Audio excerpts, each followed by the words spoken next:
project. I was one of the remote viewers who worked the project blind. There were 3 other remote viewers who also did the same. And by blind, all I really simply mean is that when I ran the actual project, I did not know what the target was. So there's a project manager who sends out to the different viewers just a randomly generated number. They set it up in a certain way so that they assign this concept of moksha with that number.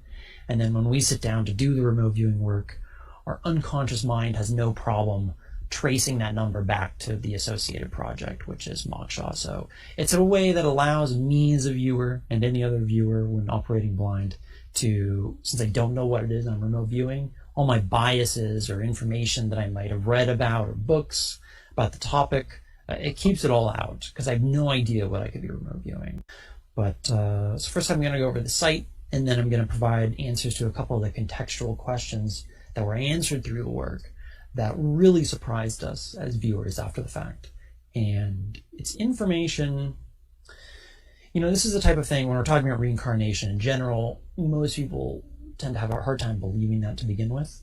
But if the concept of reincarnation was difficult for you to kind of stomach, this information will be far more difficult to stomach because it's so unsettling. Some of this information is a little unsettling, and there's a sense of far out there. It's far stretched. And I think if this information wasn't attained by remote viewing by me personally, done blind, done in a very rigorous manner using a structured remote viewing technique, if multiple viewers hadn't come up with the same information describing the same mechanics, the same groups that are responsible, it would probably be even difficult for me to believe. And this is why, when remote viewers go back, they're going directly to the source. They're going directly to the underlying patterns of information that we believe make up this database or this matrix that informs physical reality. And so there's no third party, at least that we're aware of, by accessing remote viewing data. It's just the facts. And so if it wasn't, the story's pretty out there. It's pretty out there. But, just take it with a grain of salt. Obviously, use your own discernment in this. And, the purpose of this video, the purpose of this YouTube channel, and the content that I'm producing is really just to share the information so that you can make your own mind up. So to begin with, I'm going to start with a description of the site, which is essentially what is surrounding the target before we jump down into specifics, and then also the contextual data that answers a number of different questions about moksha. When we originally described this site, it's a fence or a grid around a place. This acts as a barrier. It collects and traps people, things, or objects. This is actually an innocent planet that is being used in an unintended way, and this meters the flow and acts as a checkpoint and an access point for an external force. One viewer described it as similar to hocus pocus in a way of its energetics that the viewer wasn't familiar with. And it's occurring on a crowded planet. It's a deliberate function that acts as a cage. People have been dispersed here, and a form of perverted injustice is occurring. A third viewer described it as a large naturally formed object, like a planet, that acts as an animal pen.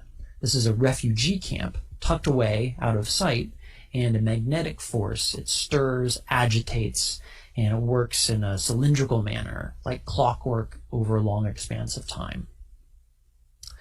In my session, my work described a planetary system that's extremely crowded and jammed. Ghostly voices are flooding into this place, and it's incredibly harrowing for them. It's a bone-chilling experience. As a viewer, when I remote viewed this, I had descriptions that it made me upset in the session. It elicited contempt for what was going on at the site. But the activity at the site was this concept of a net that's been spun, and it's an operation of catch and release on a grand scale. So there's a massive grid that exists around this planet, and it acts as a checkpoint, a waypoint, or a rest stop where souls are drained, and then that in turn energizes something else. Specific information about souls, about the clockwork nature over a long expanse of time, as well as this collecting, trapping, and then re-releasing. All this information came in. Okay, what's going on locally here? And the fact that it's the entire planet. The process works is that Earth is shielded by a companion object. And we're not sure if this is a physical thing. I mean, we're dealing with a type, if this is a technology, it's a type of technology that's so far beyond what humans can even probably comprehend. It may as well be magic. I mean, it makes sense why one viewer probably uses this word, hocus pocus. It's so far beyond his own lexicon that it may as well be magic. So whether this is a physical object or not, we're really not entirely certain. It would make sense that it's not physical, but you can make a couple of different, I suppose, educated guesses. Maybe it exists in a phased state, a different dimension, where this object is, this companion object that creates this net. We're really not quite sure, but it's most likely because we don't have the vocabulary or the comprehension to even understand how it exists in this state. But so we're going to use words that we can understand, the mechanical aspect of it, the energetic aspect of it, the acting like a net, things like that. First viewer said it's a companion object to Earth.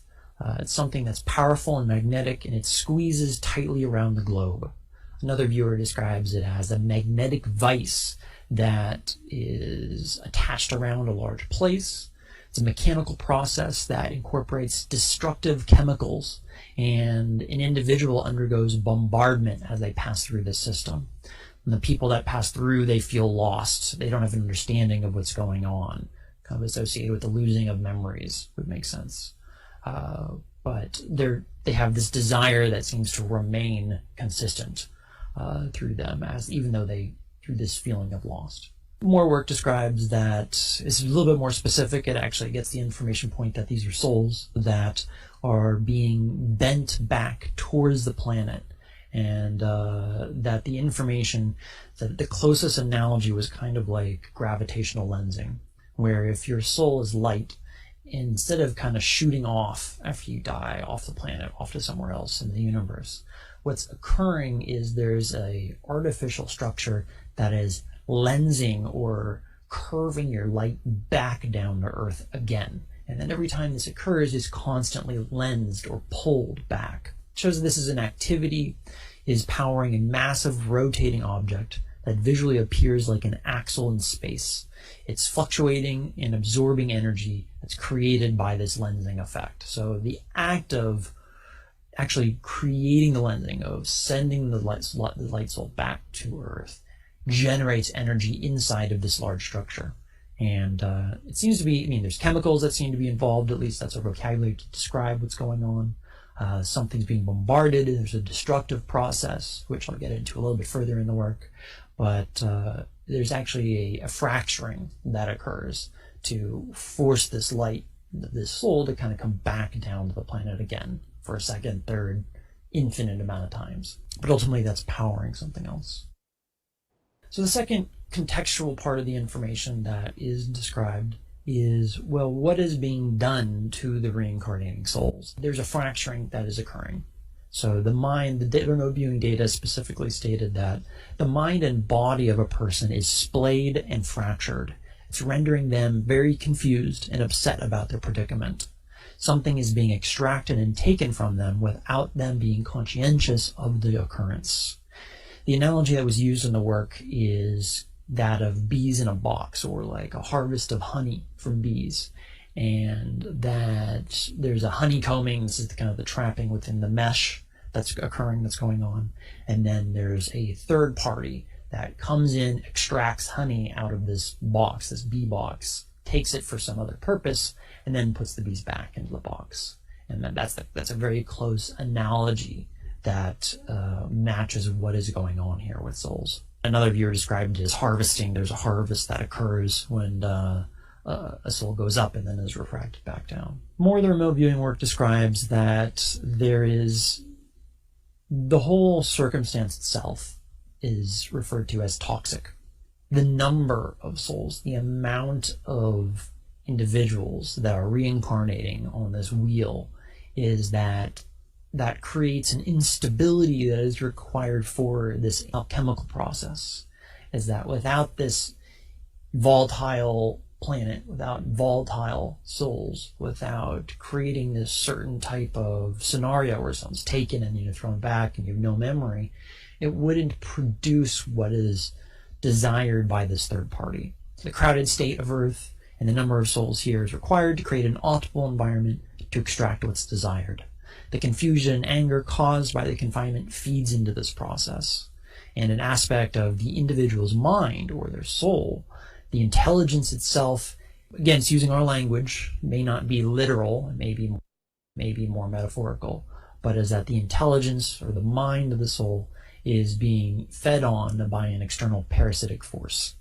And there are drawings of this in the remote viewing work that were not particularly pleasant. They're slightly grotesque. And when the descriptions of this type of thing that was doing this process, it was that were used to associate as it was something that's warped, sadistic, and twisted, that's actually doing this process. The third contextual information that was reached through this project is an answer to how did this come about, and how did this scenario even begin in the first place? How was it allowed? You think of if, say there are forces that are beyond the planet that have the ability to affect what's going on here. How could they have let this happen? How unjust is the universe, or is it all just unjust? And the information was in the remote viewing data that hinted at and described what actually occurred that allowed this to manifest. What is described is that historically, in the past, is that the planet was viewed with extreme envy by an external force, and that there existed a time here where reincarnation did not exist, where there was life here, but when these individuals or when life forms died here, they weren't trapped here. They were able to leave. But the planet itself was viewed with a significant amount of envy by this outside force. And what occurred, we simply describe as a massive war. There were massive explosions. There was a huge force that was met with resistance in this particular place in the universe, and the fate of a planet was decided. Ideas of destiny, a massive war that occurred place, battle scars on the surface of the earth, things like that. But ultimately, it came to a conclusion. The period of time, or the expanse of time, we're really uncertain of as far as what the remote viewing data is saying. But ultimately, at the end, an armistice resolution was reached. And then there was an agreement made that both opposing sides, for a period of time at least, that there would be a truce. However, those that wanted to protect this planet, to prevent the group that looked at this place with envy, lost. They were unable to prevent the outside force, and there was a sense of something was given up. And what was given up was, part of what was given up in this massive war was Earth. And so this is why we think that it was a much larger conflict that just had to do with the Steven solar system. And there was a treaty that was signed, and it was like, okay, well, we'll give you this, but you can't touch any of this other stuff over here. And there's an agreement. Part of that agreement, part of that signage, if you will, on that treaty was they signed over their protection or whatever it was, that their right to keep Earth the way it had been previously to the way we know it now. They signed it over to, okay, you can take Earth, to this outside party that looked upon it with envy. But ultimately, the reason it came about was conquest. Is that there was conquest by an external third party that came in through domination that brought about what exists here today. The fourth piece of contextual information that the project of Moksha was able to describe was, how does one achieve moksha? And while this specific aspect was not something we went too deep into, even though, moksha is the liberation from this, a lot of because of the way that a topical remote viewing search is set up is it tries to get as much information or surrounding the idea. And so we could have just completely focused directly on, okay, well, how does one achieve moksha? But we got a lot more information than just that. But the information we did get It shows a couple different things.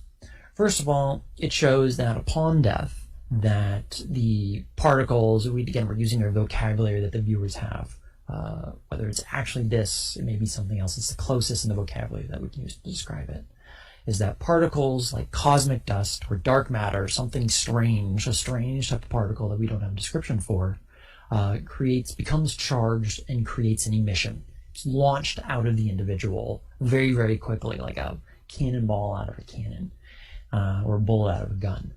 And this occurs from the center of the individual's being, the central nervous. So it comes out of the central nervous system.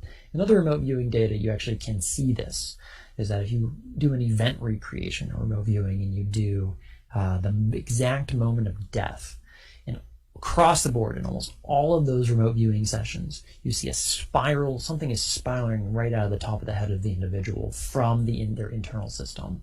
And when you look at that, a massive amount of energy is being expulsed. And what's being described in this session is that is essentially what the soul is. That is the release of the intelligence of the mind from the body, from the physical. And it's being sent to a place that is described as a tangled mess or a superhighway for the soul. But as the previous contextual information was showing, is that there is a mechanical object around Earth that prevents the soul from reaching this highway. It seems like if you're able to reach the superhighway, you can go pretty much anywhere you want. Achieving moksha gives you access to this superhighway, and where those lead, your guess is as good as anyone else's, I suppose, at this point. But for this to work properly, to actually achieve moksha, is that the position and the angle with which you exit your body is very, very important. And the concept in the work is that it brought up the idea of how the Egyptians used to evoke an out-of-body experience, and how the angle with which the body was actually even laying was considered important to the Egyptians. And the remote viewing work, it described that this 45-degree angle was a key element. And so it's as the body dies, the soul needs to exit at a correct angle, lest it be trapped within the system again, and then is refracted back and then lensed back again into another body. Second piece of information that was obtained on how one achieves moksha is that it shows it as a blissful moment, but that an unseen actor unfolds something like a safety rope here. And there's a mechanism, the mechanism or the device that has held this group of people hostage in a cell is, again, it's describing this broken record where they've skipped again and again and again, is that there's something like a safety rope that if you exit at a right angle, is that there's a group waiting for you to help you the rest of the way out. I would assume, at least we would assume, that it's probably the group that used to be in charge of this particular space, or in charge of this environment around Earth as far as death is concerned, but then had to give it up for what they deemed a greater good during the treaty or the armistice. And so, but they're there that if you can meet them at a certain point, they can help you out the rest of the way. The end of this procedure is something, the way we describe it is, it's like you've had a vice on your head for a very, very long period of time. And this vice has gone all the way down into your brain, into your mind. There's cords and cables. You didn't even realize that was occurring. That's created this environment for you to repeat these lives over and over again. And that the freedom from moksha is this device is being ripped off and taken off the top of your head. And so, you know, the closest analogy to something like that is you could look at the movie The Matrix when Neo wakes up and all the cords are pulled out of his back. Is that's what we describe when you obtain moksha. That's, in this essence, in the human vocabulary, what is occurring. And the drawing is something in your head is being ripped off and is being pulled off violently. That's kept you here in the first place. Ultimately, though, it just seems the key aspects is the angle with which you exit the body is very important. Finding the rope of those who help you out the rest of the way seems to be important.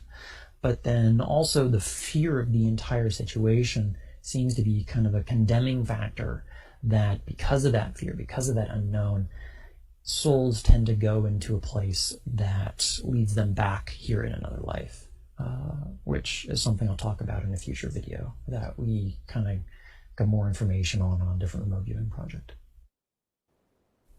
So the next bit of contextual information that we were able to obtain with the project is it was to answer why was the system created in the first place. And this remote viewing data points to the system on Earth and that it's just one tiny component in a much larger system. It's minuscule. It's a much, much larger operation. And it describes that we are part of a funnel, and it's a slough or a state of moral degradation or spiritual dejection in a manner, and that the system encircles us, and that its proponents have cast a wide net, not just here on this planet. And the advocates, or the torchbearers of this system, they, whether or not it's exactly these things, against the viewer's vocabulary, I really have to stress this, so it's like this, but those who advocate and perpetuate this system, the closest vocabulary in the viewer's own words is that these things are like demons. And so they're not real wonderful things. Again, the previous work of like, well, what's feeding on the intelligence during this extraction process that then fractures the individual, the soul, and then sends them back as something parasitic, something that's twisted and warped. But the work describes that they have put man in this cage, the mind in this cage, and that wars of men, anarchy, destruction, societal overthrows, cyclical revolutions that occur down here all fuel the system that actually keeps us entrapped. And so the unstable, this goes back to and reinforces the idea of the alchemical process of this all, of the stew that's created down here, the uncertainty, the mayhem, because there's just far too many people here on this planet, is that's intended because it creates the chaos that feeds into the system that powers it. And so when pinpointing in remote viewing work, the energetic activity that's occurring when a soul dies, it gets caught up in the system and then is sent back, it appears that a part of them is chipped off and then carried off somewhere else. And so it's extracted. Again, this is the honey that's then taken from the bees. And when you view this space, you get a couple, first you get the sound and you get voices, and it's just, there's many voices that are kind of caught in this system, and it's a drowning out sound. It's all incoherent talk. That's when you're describing this. It's a limbo state that's occurring. And these aspects that are chipped off are described as ghosts, so chipped off of the soul. They're described as ghosts, and they're shells of what they used to be. These are aspects of the soul that have been drained up and used, and an overwhelming melancholy and sadness is associated with these remnants. This is what's split apart and fractured off when the soul becomes enslaved. They're bundled up like a collection of twigs, and they're used as kindling. The viewer described it as just a massive amount of injustice. The purpose, why the system was created, is that it acts as what's being chipped off every time someone reincarnates, what's being taken, is being used as kindling, as a type of fuel that feeds a different system that doesn't have anything to do with here. So we're in a way part of an engine, one tiny piece, or one engine that feeds back into a power plant. So the purpose of the system is kind of analogous to, we're on a railway system, and that railway system, which is a railway of conquest, outer expansion, requires energy. It requires oil or grease to pad the railway, to continue the constant outer expansion, and that without this energy would be unable to do so. And so it needs oil to burn to travel across these large, massive expanses. But it's more than that too, because it's not just the traveling that requires the energy input, or even the conquest, but it's also what is creating a space or an environment for those that are in charge of this operation to pop in and out anywhere they want along this line, along this chain. And so ultimately, though, all these roads, if you will, lead back to Rome. There's like a central one that exists, and that this energy is then powering this massive system. The final bit of contextual information that was collected with this remote viewing project was who's responsible. Some of the information kind of came out previously about the torchbearers, about the parasitic type of things that seem to be running it here, at least. But what agency is responsible for this? Who are the proponents of this conquest? We describe it as like a World War II supply line. Who is the one leading the forces? And we are able to describe these individuals, where they are, and why they're essentially doing this. So yeah, I'm sure there's way more reasons than we were able to pick up or even possibly even comprehend. But simplistically, we were able to describe who these were, where they are. Those that are perpetuating this system are, and why they're essentially doing this. So yeah, I'm sure there's way more reasons than we were able to pick up or even possibly even comprehend. But simplistically, we were able to describe who these were, where they were, and the general purpose. Those that are perpetuating this system is run by what we describe as a council of organic entities. And they exist and operate this from a location that is incredibly concentrated. The gravity exists in such a way, and matter exists in a state that freezes time. So you can think of it kind of as a bubble or a void zone or a black hole that they're existing within. And they're creating an artificial environment, an artificial timeless environment from which to exist in, and then spread their influence out in a time reality in the universe. So essentially it's making them immortal. They spread throughout the universe through these various gateways, and so they create these little void zones in various pockets in space, in the universe. There's one here in this specific solar system, and this pocket is what allows them to pop in and out anywhere they want along this conquest or along this supply line. Is they create these pockets, but they also live within them. And so it's almost like they've entered into a different dimension that doesn't have time, but they can come out anywhere they want along the supply line for it. Now the council themselves, the words we use to describe them because of the system, because they may as well be immortal, because they don't age, is that they've created a system for them within physical reality that has set themselves up as gods, lowercase g, gods. And they view themselves as such as well, compared to all the other life forms, even over the souls. They view themselves as the gods of reality, and that is what gives them the authority to do what they do, to increase expansion, that they have some sort of right to perpetuate their authority throughout the universe.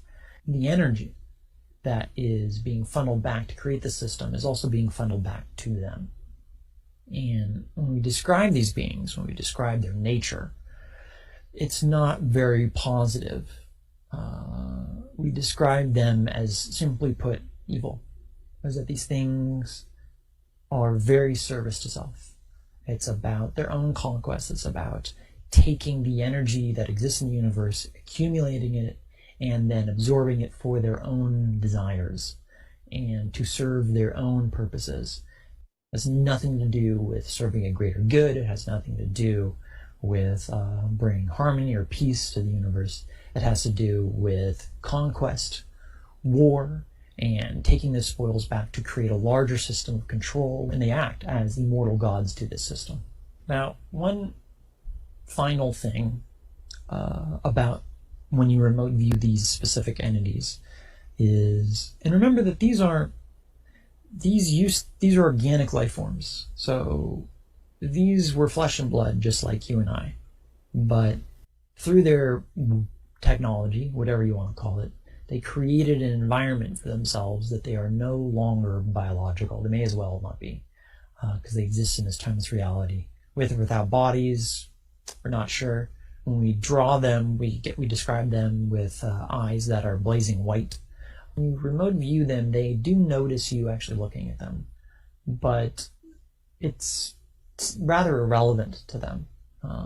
In the session that I ran when I looked at these things, I was describing kind of the nature of this what can happen in remote viewing occasionally is you start in real time as you're remote viewing, describing the life form, noticing you. And so you're writing down information patterns of this thing, describing you, describing it. It's very, very strange. And so what happens when you look at these things with remote viewing, if that happens, is, well, at least for me, what occurred, it was like a gorilla noticing a gnat. It was very dismissive. It was like, little mind, I don't have time for this. Why would I even consider this little mind? I have much more important things, much more grand things to think about. And so it wasn't even really an interaction. It was just like a gorilla noticing a gnat and then ignoring it afterwards. And so it shows, either whether it's the level of ego or whether it's the level of, the truth to the situation, that these things operate in a place and on a plane of consciousness that so far surpasses where we are as humans on this physical plane. That's not even worth the time. Even think about us looking at them. That's not even a concern. But these are things that they used to be physical, they used to be organic beings, but through technology, through consciousness technology, they figured out a way to set themselves up to live forever, and so they don't die. And from that space, they have an outward expansion of conquest in the universe to perpetuate a system of control, to perpetuate a system of cages around planets that keep souls locked and trapped there, so that every time they die, they have to go back, and then there's a cutting off or a fracturing off of that soul that then is collected into like a bundle of twigs to feed the system, to power the operation. And so souls are being used as kindling, is being used as coal for this system. And that while there may be other reasons that the soul may decide to jump into this system, like maybe even willingly put themselves in this situation, it's not the soul on this planet is not one that doesn't come without extreme dangers, because it seems that every time you die, there's a part of you that's lost and is fractured. And so reaching moksha is a very significant and important thing. Maybe the soul originally, I'm just speculating here at this point, your soul or my soul, we came here to learn something. But if you're stuck here for too long, is that you become so fractured that the ultimate end of that is something that's like a ghost. It's something that's used up. It's something that has lost its energetic potential. And so based off some other work, which I'll be sharing in the future, I believe it's very important for people in their lifetime to be thinking about this type of thing, to be thinking about how do they attain moksha, how do they attain, first, is it in their highest good to do so right now is a very important aspect. Being able to have a dialogue with your higher self is very important to, is this the life where, attaining moksha or pursuing it is important. But I think that knowing that there is an outside group that, while they may not be in charge of this particular space, is there and waiting for people that figure out how to exit the body at the right angle, figure out how to avoid the specific snares that exist for souls as they exit the body. This will be a topic for another remote viewing video on YouTube, which I'll talk about. That there are those outside waiting, and they're there to drop a rope down into the cage to help you the rest of the way out, if you do the first part. So that's moksha, that's remote viewing work, that's describing the freedom from the cycle of reincarnation, contextual information about why it's occurring, how it's occurring, and who's doing this.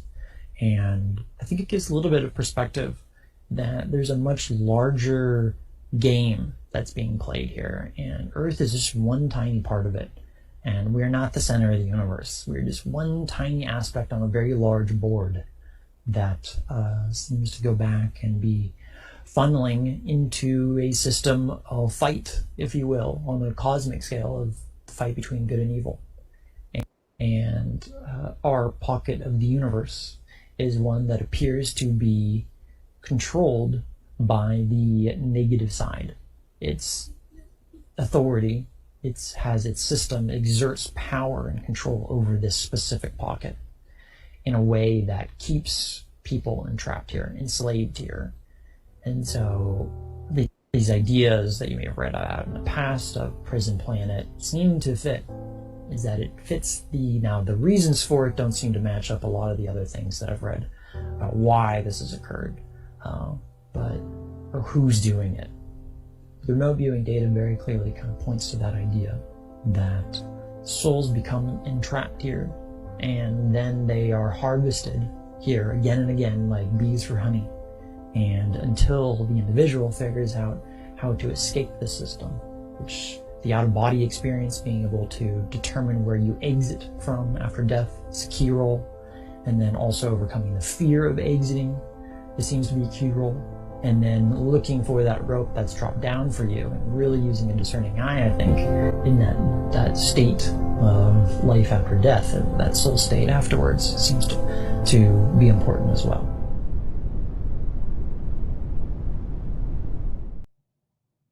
Here we are. Welcome, everybody. I hope you enjoyed our little prelude there. I know maybe some of the musicians that I sometimes play may have a political view or a life view that you don't like, or maybe even detest. But I hope that the music itself can reach you. And I chose that song because it's a song about addiction. And if there's anything that this society is, it's addicted. And so I thought it appropriate for what we're going to be talking about today. And before I get to that, I want to say a huge thank you to all of you who write me and support me and love me. I really appreciate it. And I'm very thankful for each of you. When I was, it was about 20 years ago, and I was beginning kind of this journey, and I would listen to McKenna. I used to dream truth. I used to dream of having the opportunity to share with a few dozen people. And so this whole thing has really become a dream come true for me. And you guys are the ones that made it happen. So thank you very much. I really appreciate it. And I do hope that tonight we can cover some really good material here. And we're going to get into some self-development. We're going to get into the tarot, which is an amazing self-development tool. And we're going to begin to explore these realms. Now, I don't know. We're going to touch briefly here on soul capture. Where are my Kleenex? I forgot them, of course. I was going to touch here on this soul capture. But what I wanted you guys to know before we go into that is that it's my understanding that the whole capture system has been dismantled. And that makes sense to me, because you really cannot change this planet if that process hasn't been completely undone.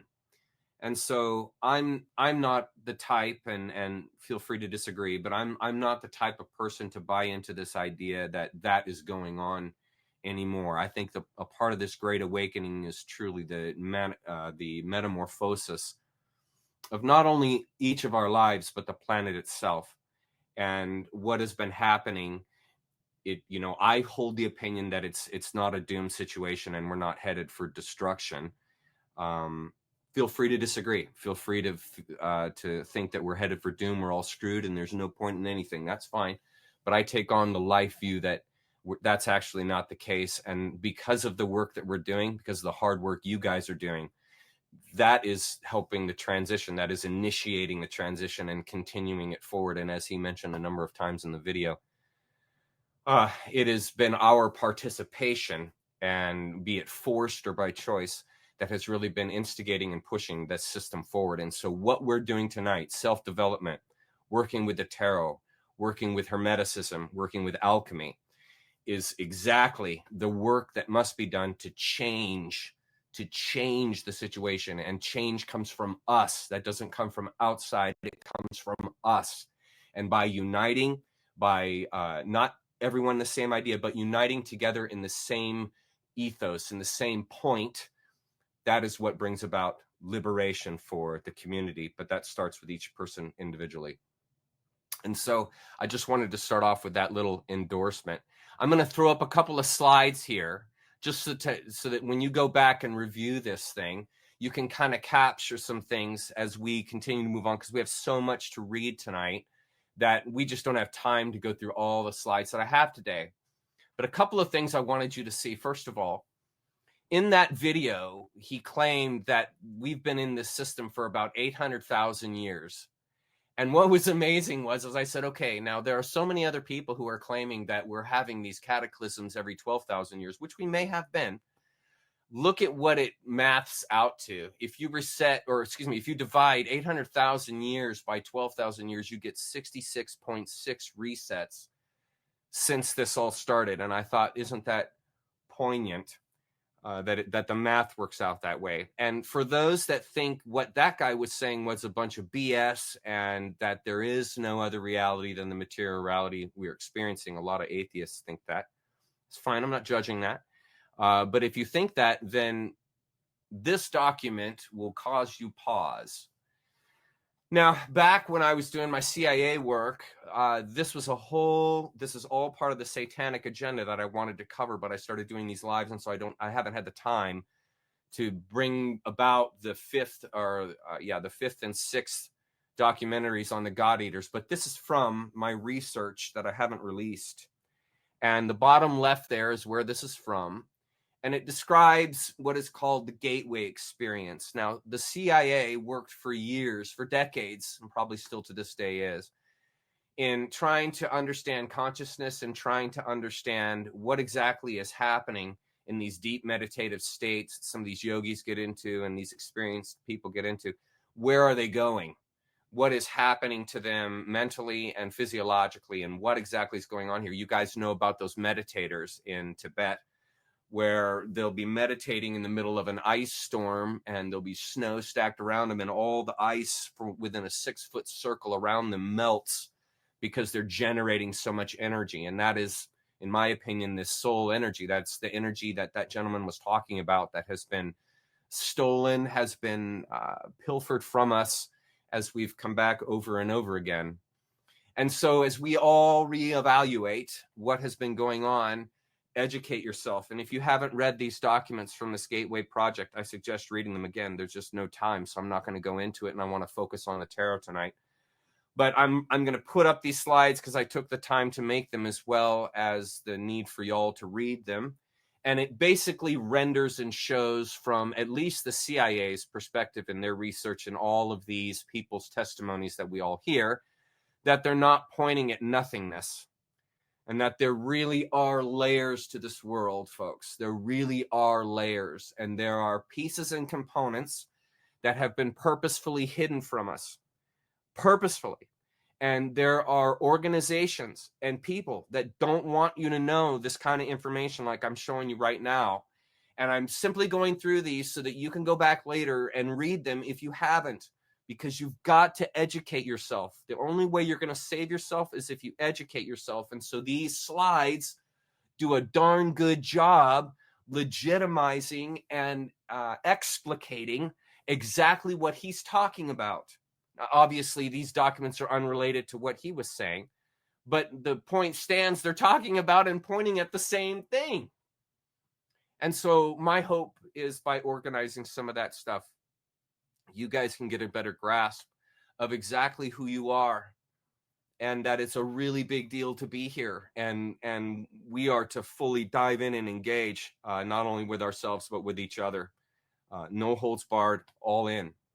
So let's start with a couple of comments I found this week as I was doing all my tarot research. One of the dudes that I sometimes listen to and look at is this gentleman named Hidden America. And I'm not saying everything this guy says is true. I'm not saying that he's got it all figured out. I'm not saying that he has the answers. And something that I wanted to mention before I read those, do you remember when he was talking about, in the video we were watching about the soul capture thing, he was describing some pieces that sounded a lot like the tree of life, and this whole idea of the Shekinah glory opening up a void? Did you notice when he was describing the stories that were coming from the people that were doing the work, there were tinges, there were pinches of it that mimicked the exact demiurge kind of idea from the Gnostics, this whole idea of the Shekinah glory opening up a void, this whole idea of this lattice and these structures, these spiritual structures that are observed in these other layers that we don't have access to in this material reality. You have to go into an altered state to reach. Folks, understand, those are little pinpoints of accuracy. I'm not saying they're all true. I'm not saying everything he said is accurate. I'm saying that what you gather when you do this research work is little pieces of the puzzle, because nobody can hand the whole thing to you, because nobody has the whole puzzle.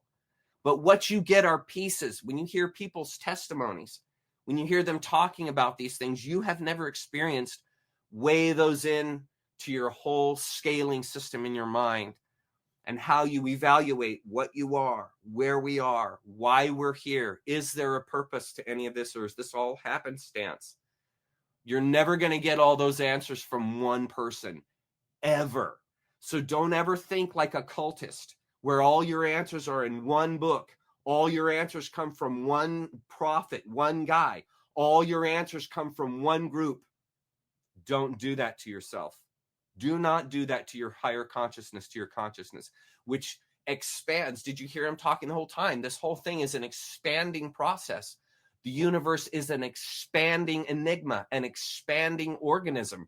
And we, as nature creatures, are to coalesce, are to join in that expansion, and not just hang on to one kind of expansion or one expansion and say, this is it, but rather, hey, this is a piece and component. There's some truth in this. It's not all true, but there's pieces and components that are. And seeing by vigorously researching and fearlessly walking into even spaces maybe you're not comfortable, you allow yourself the opportunity to expand. And so tonight, that's what we're going to do. We're going to allow ourselves the opportunity to expand. Now, this is all part of understanding the larger world we're in. So here are the two quotes. Chaos magic is not about dark cloaks or traditional magic. It is the art of willing reality to change. Willing reality to change. That's your job, folks. That's my job. Willing reality to change by manipulating symbols, emotions, and collective belief. And you can change that word manipulating to changing. Reality to change, manipulating symbols, emotions, and collective belief. Chaos magic intersects with memetics. See, they're trying to catch you with the chaos magic. The idea that ideas themselves are living viruses that infect minds and replicate. Egregores, you see? The whole thing is set up to capture you and to make you grasp onto it, to make you hold to life, demand of life, and think of yourself as something that life is just going to deliver the goods. You know, and that's not how life works. You go out and get it. You risk yourself. You risk failure. That's one of the greatest risks that happens when you fall in love with someone, is you open yourself up and you risk all of this private information to someone else, a stranger, essentially, right? And this, look what happens when you are willing to risk that. A world is opened up to you that was not available to you before you risk allowing your heart to grow. You see, and it's the same thing in life. Life is a lover. Life is a muse. Life is an ethereal enigma, right? And you interact with it. And you don't want to always be interacting in the same way. And that's one of the great things about the tarot, is it has this incredible plethora of different ways of viewing reality, of different ways of translating what's happening. And then in here in our second quote, tricksters. Now think about who's a trickster. Think about the role of a trickster. Don't think negatively about the trickster, but that the trickster is an instigator of ideas. Tricksters shatter norms, transgress boundaries, mock authority, and force change through absurdity and reversal. What do you see me doing every week, guys? To the trickster, hypocrisy, contradiction, and reversal are not flaws. They are methods of deliverance, liberation, Because in a world disoriented by paradox, the trickster takes the throne. So what am I to you? I'm a trickster.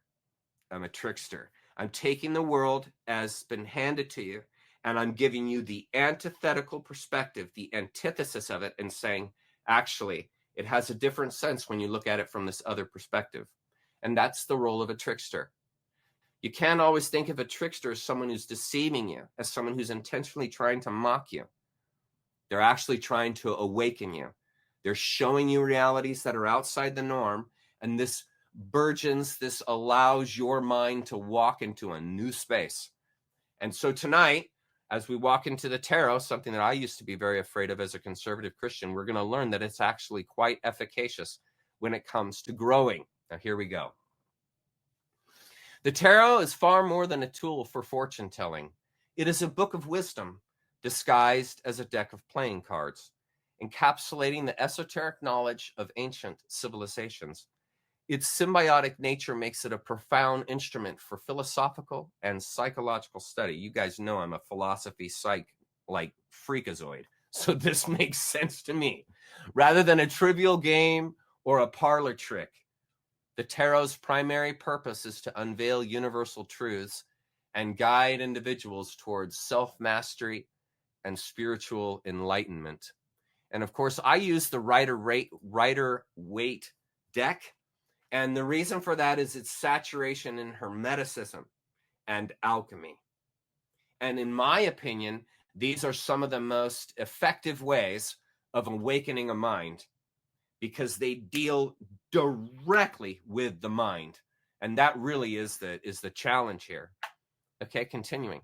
The deck is a timeless spiritual instrument rooted in ancient wisdom and adapted across cultures to illuminate the human condition. Its history reflects a legacy of esoteric preservation. Its meanings offer a path to enlightenment, and its applications span divine interpretation to personal development. The tarot has the capacity to guide individuals towards understanding, order, and fulfillment as both a philosophical and a metaphysical sextant. And I'm sure you guys know what a sextant is. Now look at the two cards on the right. These are antithetical cards. Let's start to get used to this. We're going to go through the colors later, probably next week, but we're going to go through the symbolism this week that is inside these cards. Now look at these two cards. The left is liberation. The right is bondage. Now look at the colors and the setting to begin to learn. There's the sun. The sun is the bringer of life, warmth, knowledge, wisdom. You see the innocent naked child, that's innocence. That's transparency. That's honesty. Look at the horse is white. This means purity. And there you have, along with nature, the sunflowers, which represent nature, you have the wall, which represents structure. So to understand enlightenment, you must understand the structure and you must understand nature, both. And you must be liberated in that space with the fire of opportunity in your hand. Notice the child is holding the red fire, which is initiation, which is fearlessness, which is action. Okay? This is a card of action. Now look at directly on the right, the opposite. This is a card of bondage. It's not liberation, it's bondage. Look at the tails of the male and female. She has the grapes, whereas his tail is on fire. The grapes represent sensuality. And what this shows you is that the female organism is very apt to sensuality, craves sensuality. What is it that the man wants? Fire. Projection of his will. He wants to push himself into the world and put his ideas into the world. This is the male aspect. The female is magnetism. She's an attractor. That's why she's curvy. But notice, they both are chained. They both are chained to the same devil, which is addiction, because the woman becomes addicted to sensuality and the man becomes addicted to projection. And who is lighting the man's tail on fire? The devil, the initiator. Half animal, that's all the hair and bat wings. Half beast, or excuse me, half human, half beast. Goat head, there's the two horns. You see, and then there in the center of the head is all of the features of nature, the 5 features of nature, but it's upside down. And this is to tell you that they have twisted, the devil twists, Lucifer twists the truth and uses it for bondage rather than liberation. You see how the cards can begin to open up for you an understanding and truth about yourself. The tarot's origin is likely Egypt, where it was developed by priests as a system to preserve sacred knowledge. This wisdom was encoded in symbolic form to protect it from misuse and to ensure its survival through time, through proper initiation. And folks, something you need to know, you must be initiated to know these deeper truths. This is why you can't explain this kind of thing to a child. A child has the capacity of a child's mind, and so their concern is the playground, their friends, just what the heck their body is, who mom and dad are. They're very basic. And so in order to understand these deeper and deeper consciousness understandings, you age, you experience life. And this begins to show you in the patterns in your life, in the patterns of trials and tribulations, as well as the patterns of glory, begins to show you, wait a minute, there's something bigger happening here. This isn't happenstance. You see, and so there's an initiation process called pain that allows you to see a new world, that opens your mind, that breaks down your thought pathways, which are literal, and it's pain that does that process. And so there's an initiation. And so this isn't for kids. This is something for adults to contemplate. And that's beautiful, because when you're a kid, don't be worried about this stuff. Have a good time, play. You know, experience the joys of life and have a good time. You can worry about all this stuff later in life. You have plenty of time. Okay. The tarot was later transmitted to Europe by the Romani people, who acted as custodians in this ancient tradition. These are the gypsies, folks. That's why they look like that. The Romani nomadic gypsy lifestyle spread the tarot across continents, embedding it within various cultural contexts and interpretations. And these are the Romani people. That's why often tarot is associated with gypsies. It goes back in its history. They're the ones that helped carry down the knowledge to us. Okay. This gentleman, Anton Gebelin, Freemason and Protestant pastor in 1781, proposed that tarot cards were derived from the mythical Book of Thoth, a text attributed to the Egyptian god of knowledge. And folks, we talked about that a long time ago in these videos. He suggested that the 22 major arcana were symbolic hieroglyphs, preserving esoteric teachings brought to Europe by scholars. He believed that ancient civilizations, particularly Egypt, held a primitive wisdom that modern societies had lost. He saw myths, rituals, and tarot as allegories for cosmic and human experiences. And there's his picture. Boy, he's a nice-looking guy, huh?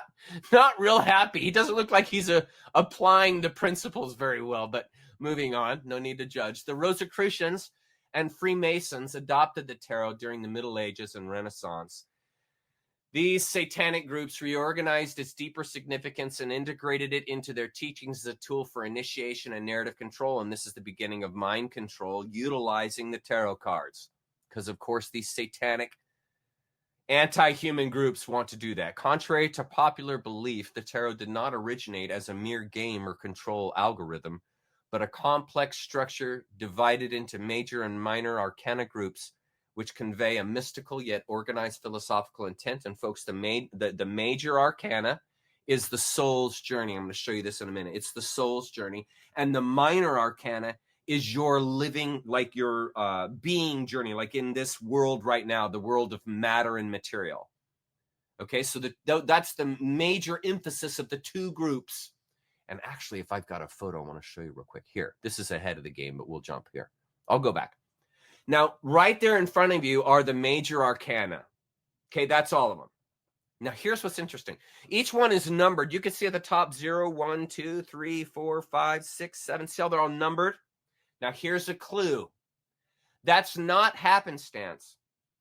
If you look at the larger picture, you see that this is the soul's journey through multiple lifetimes and how you will be tested as a soul as you go through your lifetimes. Now, look, it reflects the hero's journey. So when you start the hero's journey, you're a fool, top left. Okay? But there are really good qualities to the fool. The fool is fearless because he doesn't know what he's walking into. So he's fearless. He happily walks right off the cliff. No fear. Right? And what is guiding him? This little spiritual puppy, which is innocence, which is playfulness. And he's just walking out. I'm just going to go for it, brother. And this is the soul just stepping into it. Stepping in, brother, and holding nature in his hand. Playfulness, right? And he's carefree. Look, he's holding a flower. He's holding nature in his hand. And he's just walking out. I'm just going to go for it, brother. And this is the soul just stepping into it. Stepping into the universe. Stepping into reality.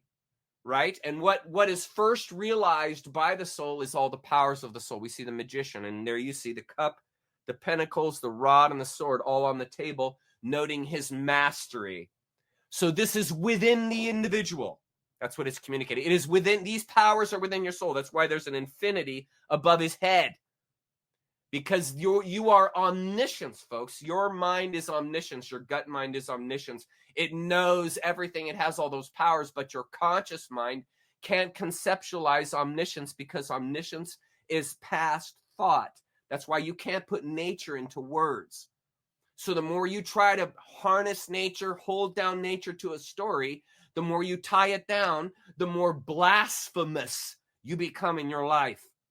Because you're trying to take something that was meant to be free and liberated, and you're trying to tie it into a belief, tie it into a religion, tie it into a thought. And that's a mistake. It's a realization process. And these powers are within you. And notice he's standing in a garden. All of these things come out of nature. Look at the top. He's framed in nature.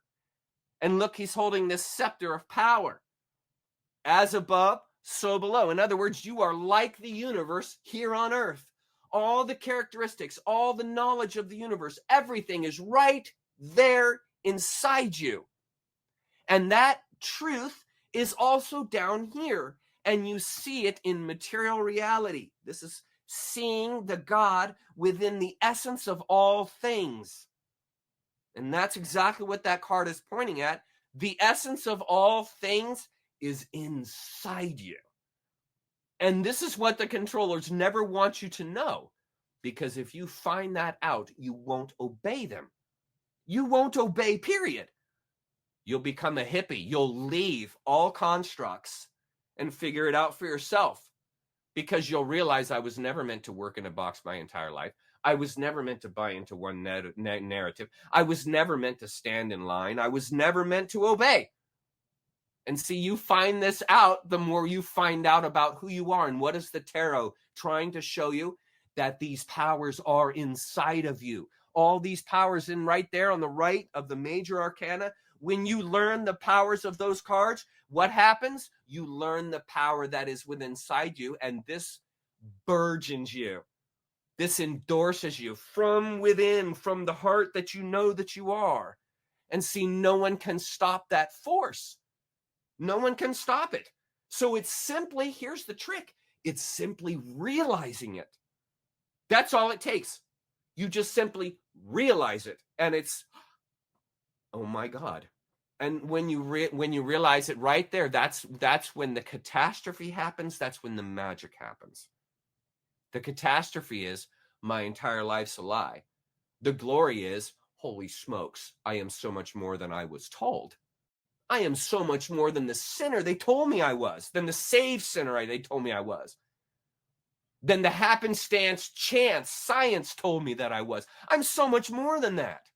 And see, no one's going to tell you that. You realize it. Just like love. Just like your favorite food. Nobody told this to you. You found these things out by diving into life, courageously giving yourself to life, walking into life. You see, self-empowerment, baby. I am all about it. And that's what this whole thing's about. Now here we see, like I mentioned before, the hero's journey. Each of us, folks, is on a hero's journey. And I highly, highly, highly suggest you read that book, The Hero's Journey by Joseph Campbell. Transformative. And what it shows you is what happens to a person who embarks on the hero's journey. And what is the hero's journey? The hero's journey is the person who abandons their life for the life that is waiting for them. That's the hero's journey. And every single person has a hero's journey in their life and will live out many hero's journeys in their life. And it's simply a matter of which one you take on. And that's your choice. And nature is here giving you opportunity. Nature's right there giving you out. Here's an opportunity to grow. Here's an opportunity to grow. Here's an opportunity to grow. Are you afraid?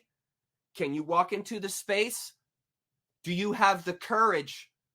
Do you have the self-love to give yourself to nature that is handing you these opportunities? And tonight is another opportunity. Here I am, a heretic, probably talking to a lot of Christians tonight, who can't stand some of the basics of what I talk about. Are you courageous enough to walk into that space? Can you sit and look at tarot cards and not think, oh my God, demons are going to come out. Oh my God. Can you do that without getting frantic? Can you stay balanced and resonate? You see, that will afford you the opportunity, not being caught up, but rather release. And minute, what did I just show you? Right here. Look at the child's hand. Open, release. You see, and this is the same picture of your mind. Is your mind open? If your mind isn't open, folks, you'll never hear these truths that I'm talking to you about tonight. Okay, so back to here's journey. The tarot is essentially a symbolic map of the human soul's journey towards spiritual awakening. It's that simple, folks. Each card acts as a key that unlocks, key part here, folks, that unlocks a specific facet of life while bridging the material and divine realms. The deck's imagery is rooted in universal archetypes that resonate across cultures and eras, making it a timeless tool for understanding life's fundamental patterns. And here I wrote, the hero's journey describes a hero who ventures from the ordinary world into a realm of adventure, faces challenges, undergoes transformation, and returns changed, often bridging wisdom or a boon to their community. It's a cyclical journey of departure, initiation, and return. And what exactly am I doing from my cancer hero journey I had? What am I doing right now? I'm bringing you the boon. I'm bringing you the assets. I'm bringing you the lessons that I learned the hard way so that you guys don't have to learn the same lessons I learned the hard way. Some of your lessons, hopefully, won't require you to go the hard way. Most of them will. Some of them won't be as difficult because, as Alan Watts used to say, Zen is the shortcut path. And basically, the more intelligent you are, the more far-reaching your consciousness that you are, that you're sensitive to, the faster you will walk through these initiations. You see? And so it's not something that's automatic. And it is something that will come more smoothly than to others. Some people are more stubborn than I am. I'm a Gemini, so I have kind of an ability to kind of jump in every single pile, be it far right, far left, somewhere in the middle, and it just makes no difference to me. It has no effect on me. I don't care. And so it's very easy for me to walk into life and into these pictures that I'm showing you and not be grabby and not be like, wait, you can't say that about that. That's not what that means. You can't say that. That's not allowed. You see? And when you get like that, you can't learn anything. It's like the tour guide that says, no, that painting means that. And you say, no, it actually hits me this way. And they say, no, that's not right. That's not the right interpretation. It means this. You see, you don't need a guide in that sense. You see, and so tarot is and is not a guide. You see? Do you see that? This way, you'll not latch onto it like it's a guide, but you won't ignore it like it's an idiot. You just stay lucid. You go with what resonates. One of the things we have to learn to do in this great awakening is learning to be sensitive to our sensitivities. It sounds like a Yogi Berra comment. You see? And it's the sensitive person that will be more sensitive and therefore have quicker access to these truths that are beyond words, that are beyond sight. You see? And this is a wonderful way to walk into the tarot. Continuing. The tarot was not designed for superficial divination, but for deep introspection and personal growth. It is a mirror of the soul. You often hear that in Buddhism. The mind is a mirror. The tarot is a mirror of the soul, a reflection of an individual's inner state that offers guidance for self-improvement. Its ultimate purpose is to align the user with the natural order or cosmic harmony or will of nature, thereby revealing the underlying structure of one's existence. And I use this picture. Here's this gal, and she's contemplating, and I just imagine that maybe she's contemplating these cards. Now look at these different cards. Now you see the top left is the Three of Cups, and this is a moment of joy. And notice in the card, look how each woman is dressed differently. These are different personalities. These are different energies that are dancing together. This is the picture of love, where within our diversity, within our differences, is found our strength. You see, and look at this setting is blue, so it's based in the intuition. It is through the intuition, not the intellect, that you will see the common grounds between antithetical energies. And look at the one gal right there in the front. She's pure fire. Her robe is pure red. This is fire, action. And then look at the one on the left. She's in a white robe. This is peace. This is innocence. This is truth. And then look at the one on the right, which is interesting. She's wearing brown and white. Brown is nature. Green is nature. Brown is grounding. Look at where their feet are. They're grounded in reality. They're not denying anything. They are celebrating each other. They're celebrating their differences.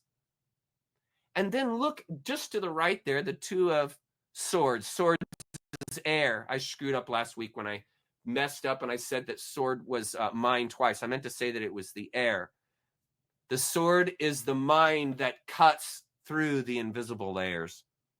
And notice this card, the gal in the picture is all white. Again, purity. She is sitting on a structure, though. She is not sitting on the intuition. She's sitting on the intellect structure. This is contemplation. And notice that she's wearing the blindfold of purity so that her intention is true. She's not wanting to see with her eyes. She's wanting to see through the purity so she knows the truth. And she is weighing two heavy objects in her mind, and the moon is her guide. So she is using the intuition. And look at the gal on the right in the yoga. She's using the intuition through yoga. And that brings about the Hanged Man. This is the picture of question. This is the picture of hanging between two states of mind. That's why he's upside down, but yet the mind is alive there in the underworld with the blue coat of intuition. It is the intuition and the mind which is going to unhang that man. But while he is in the hanging posture, it is time to contemplate. This is the idea of accepting life the way it is delivered to you and not trying to change it. So when it's uncomfortable, when you're upside down and it's nasty, have peace. You are in the state of knowingness. Notice his hands are hidden behind him. So he's not trying to solve.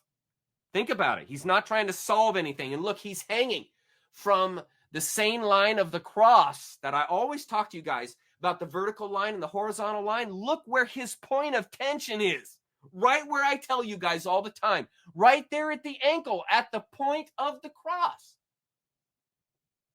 In the midst of structure, the beam. In the midst of nature, the vines. This man is hung between the two worlds.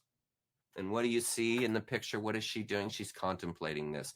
This is how you build depth. The cards are showing you this is how you build the deeper sense of things. Do not run. Do not avoid. Walk into the space. That's what that is telling you. That's why his head is lit up like a sunshine. There's no problem. Nothing is wrong. Yes, it's painful. Be in the pain. Don't run from the pain. When I had cancer, they tried to give me so many pain pills. They're like, here, take them, take the pain pills. And I denied all of them. And I said, I'm going to sit in the pain. I'm not going to deny it.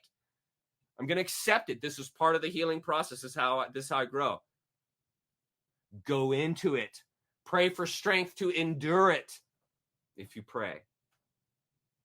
You know, use your knowledge to walk into that space and be all there. And look at the dude right there. He's showing you. Hanging out, brother. Not trying to get out. He's not using his hands. He's relaxing his leg. Chill out, brother. No worries, man. Just going to hang and learn. The tarot is not about predicting an unchangeable future, but about revealing the dynamics shaping one's life. It is a means to quantify fate by highlighting probable outcomes based on current choices and attitudes. That's how your energy goes into the cards when you mix them up. The mathematics is your hands using sacred geometry to alter the cards, and the ones that affect you are the ones that will surface. Fate is not fixed. Individuals can alter their path through self-awareness and ethical growth, and you guys know that, and this is my favorite picture here. So the tarot deck acts as a reflective mirror, exposing strengths, flaws, and possibilities.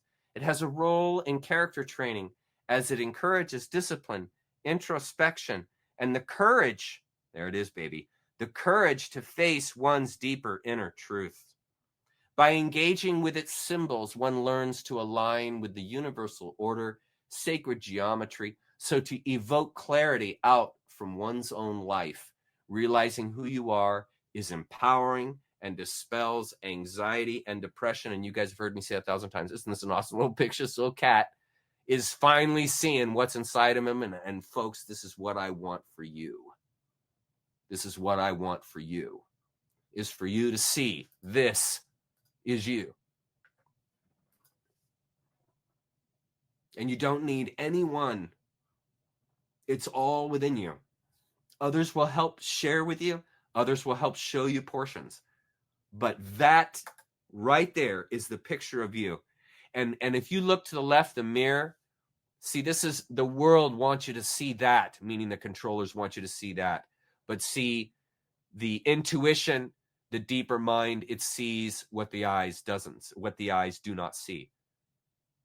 And that's a picture of you. And this great awakening, that is exactly what's happening to each of us. Each of us is painting a picture and are like, holy smokes, they have hidden this from me, this power.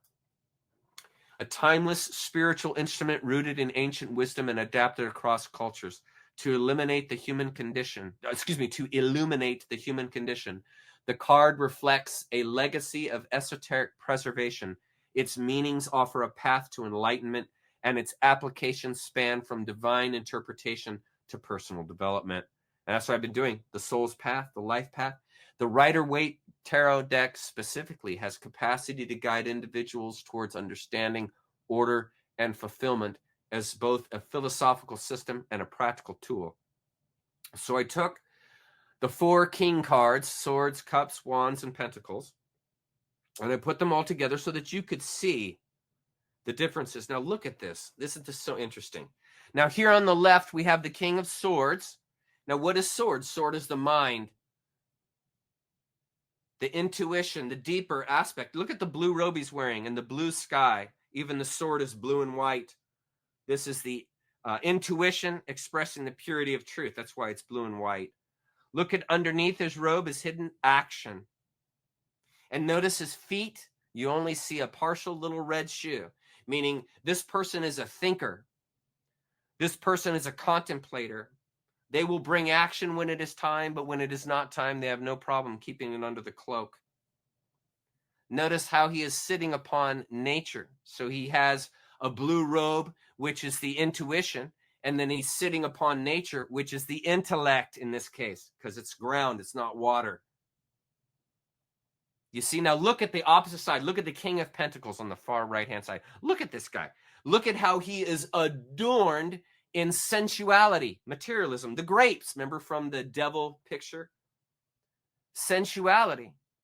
And this person has to be very careful that they do not get caught up in that sensuality, because that is actually to represent their mastery of nature and the senses. That's why there's the wand in his right hand.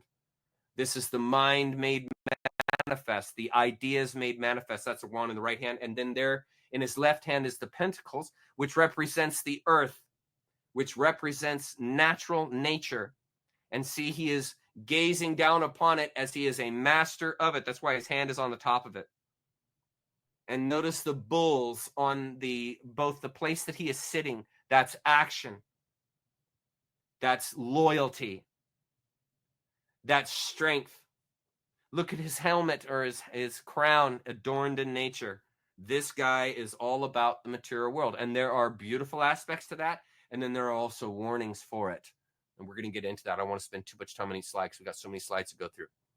Okay. How's everybody doing? Let's take a break and let's look at the comments. This is going to be our next slide here. Okay. So we'll remember that. And let's go to the comments and see if you guys have any. Holy smokes, there's 500 questions. Okay. Let's go to new comments. Are you guys following? Are you guys seeing what I'm talking about? Does this make sense? Somebody just said 42 minutes in and the live stream dropped. I don't know what you're talking about. Is it glitching? I really hope it's not glitching. I'm sorry if it's glitching. Chuck, the live stream is down on YouTube. Oh my God. Okay. Okay, I've restarted the stream. I'll wait for people to come in. I'm really sorry that happened. Now I will post the beginning of this on YouTube and then we'll just keep going. I'm really sorry. Let me apologize to everyone in chat. I'm sorry they cut my feed. I am back.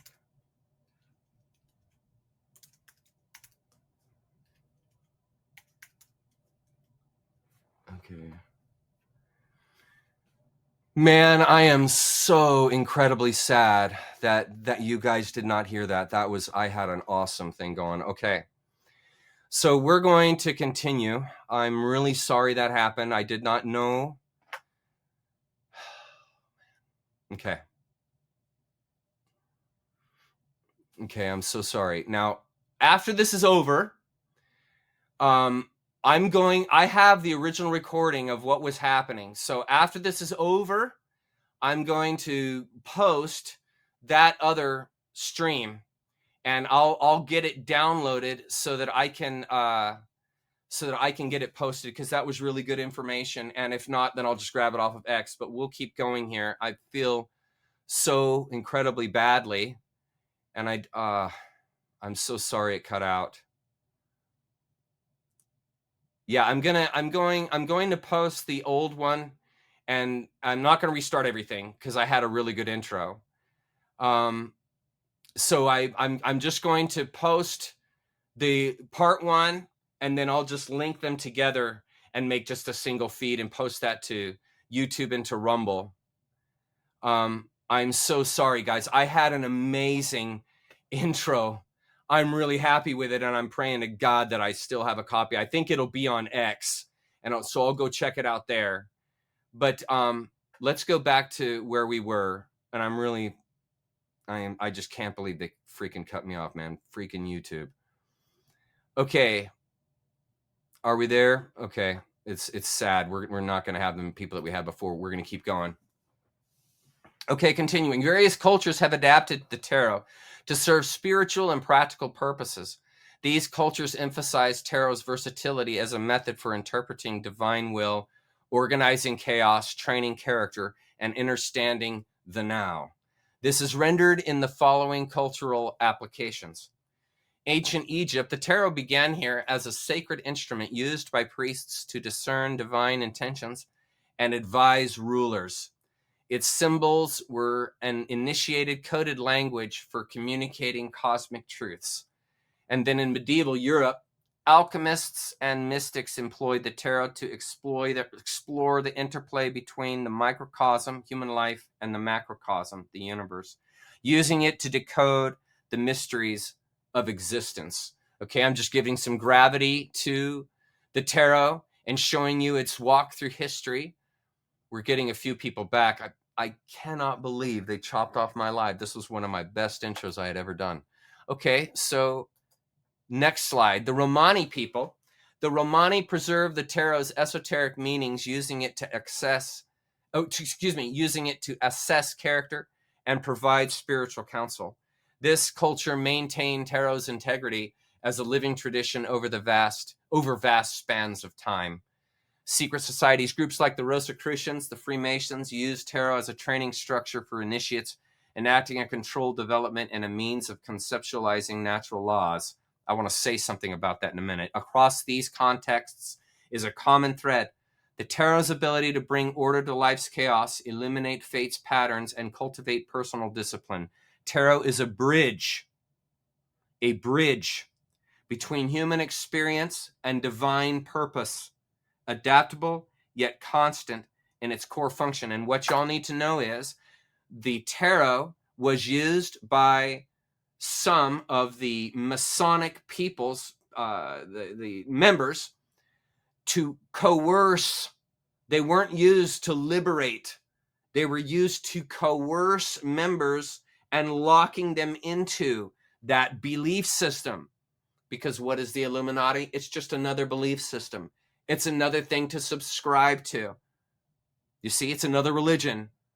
And so they used true universal truths, twisted them so that the person would be bound rather than liberated.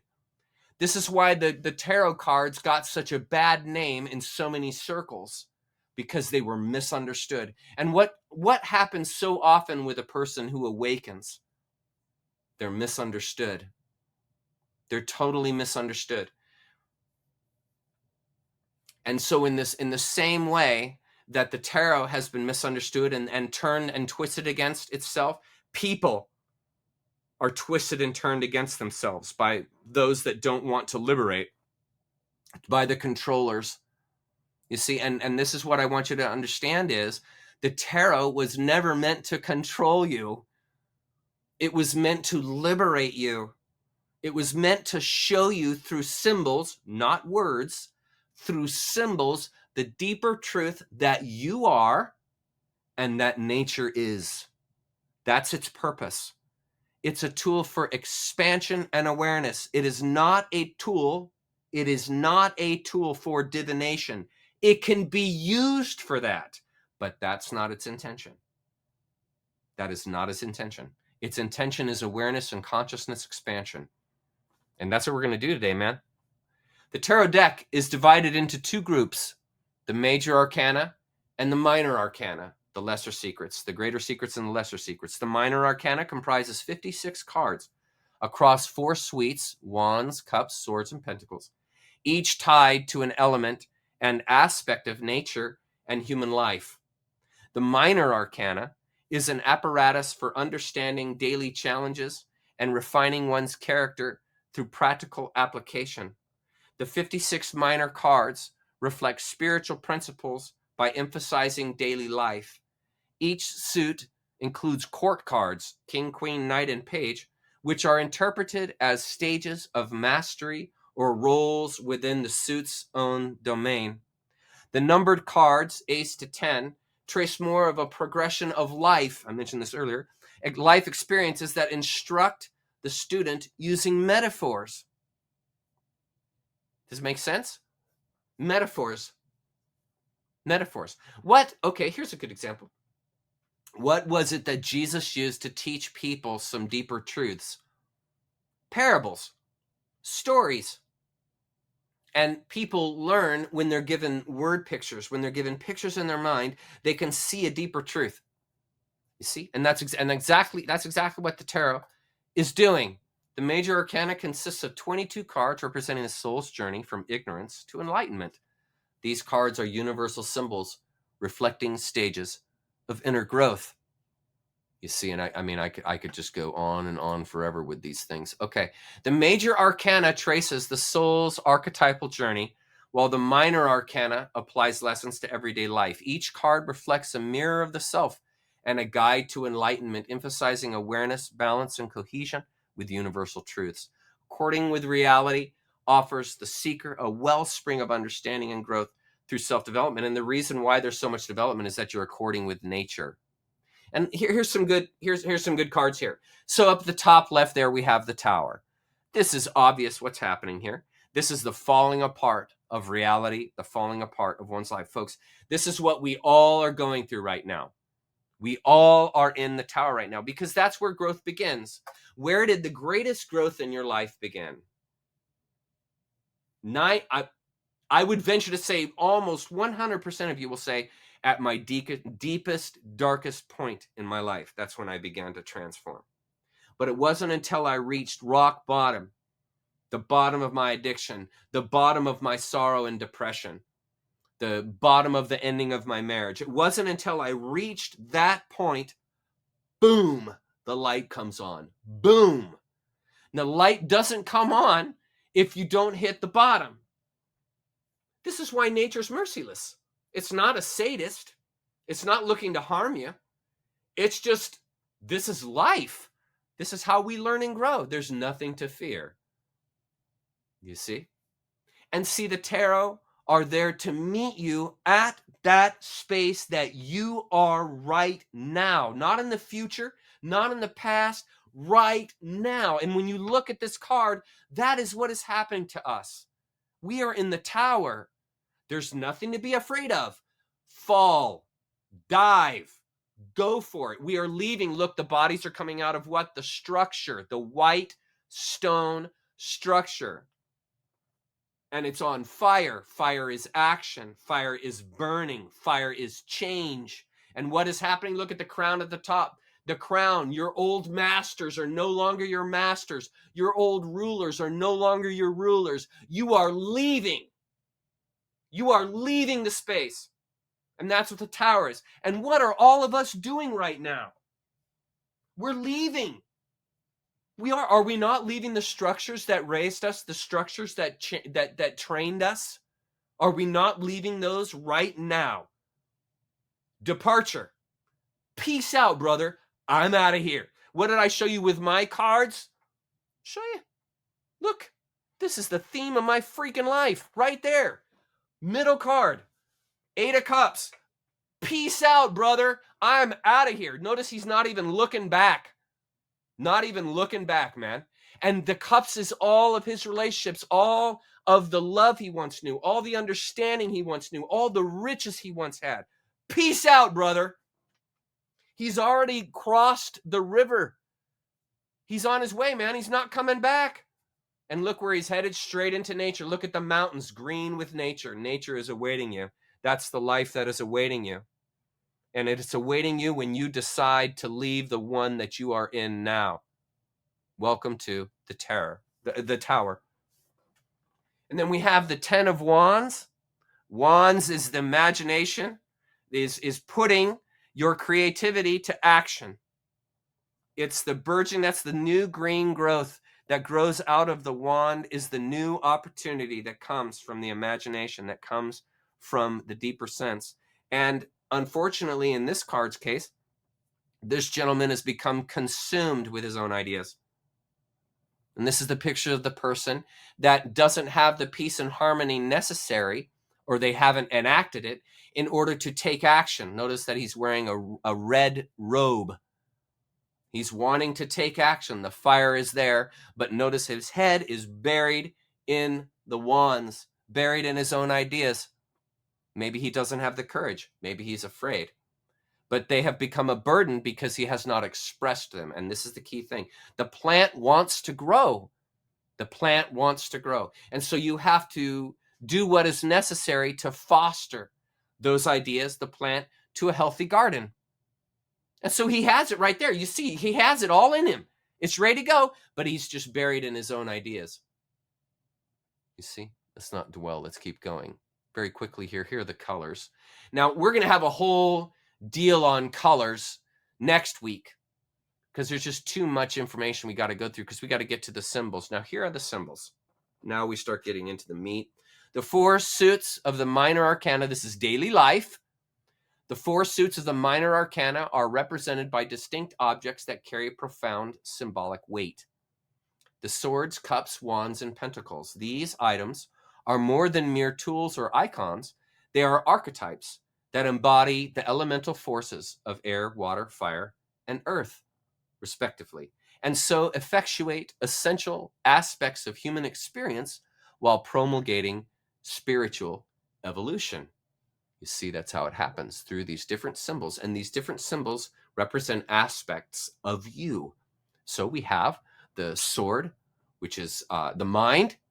We have the wand, which is the imagination, creativity, putting to action. We have the pentacles, bottom left, that represents nature, natural law, the hard surface of reality.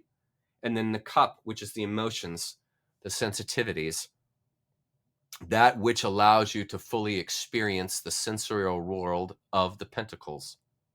Now, sword. Let's look at swords. The blade of air and contemplation. The sword in tarot imagery is typically a long, straight, double-edged blade, often with a simple yet elegant hilt. It may be adorned with subtle engravings or symbols, such as a crown, laurel, or palm in cards like the Ace of Swords, signifying victory and authority. The blade gleams with a metallic sheen, evoking sharpness, precision, and strength. Okay, so that's just its basic physical description. Now, do you see how your mind is also in a similar way?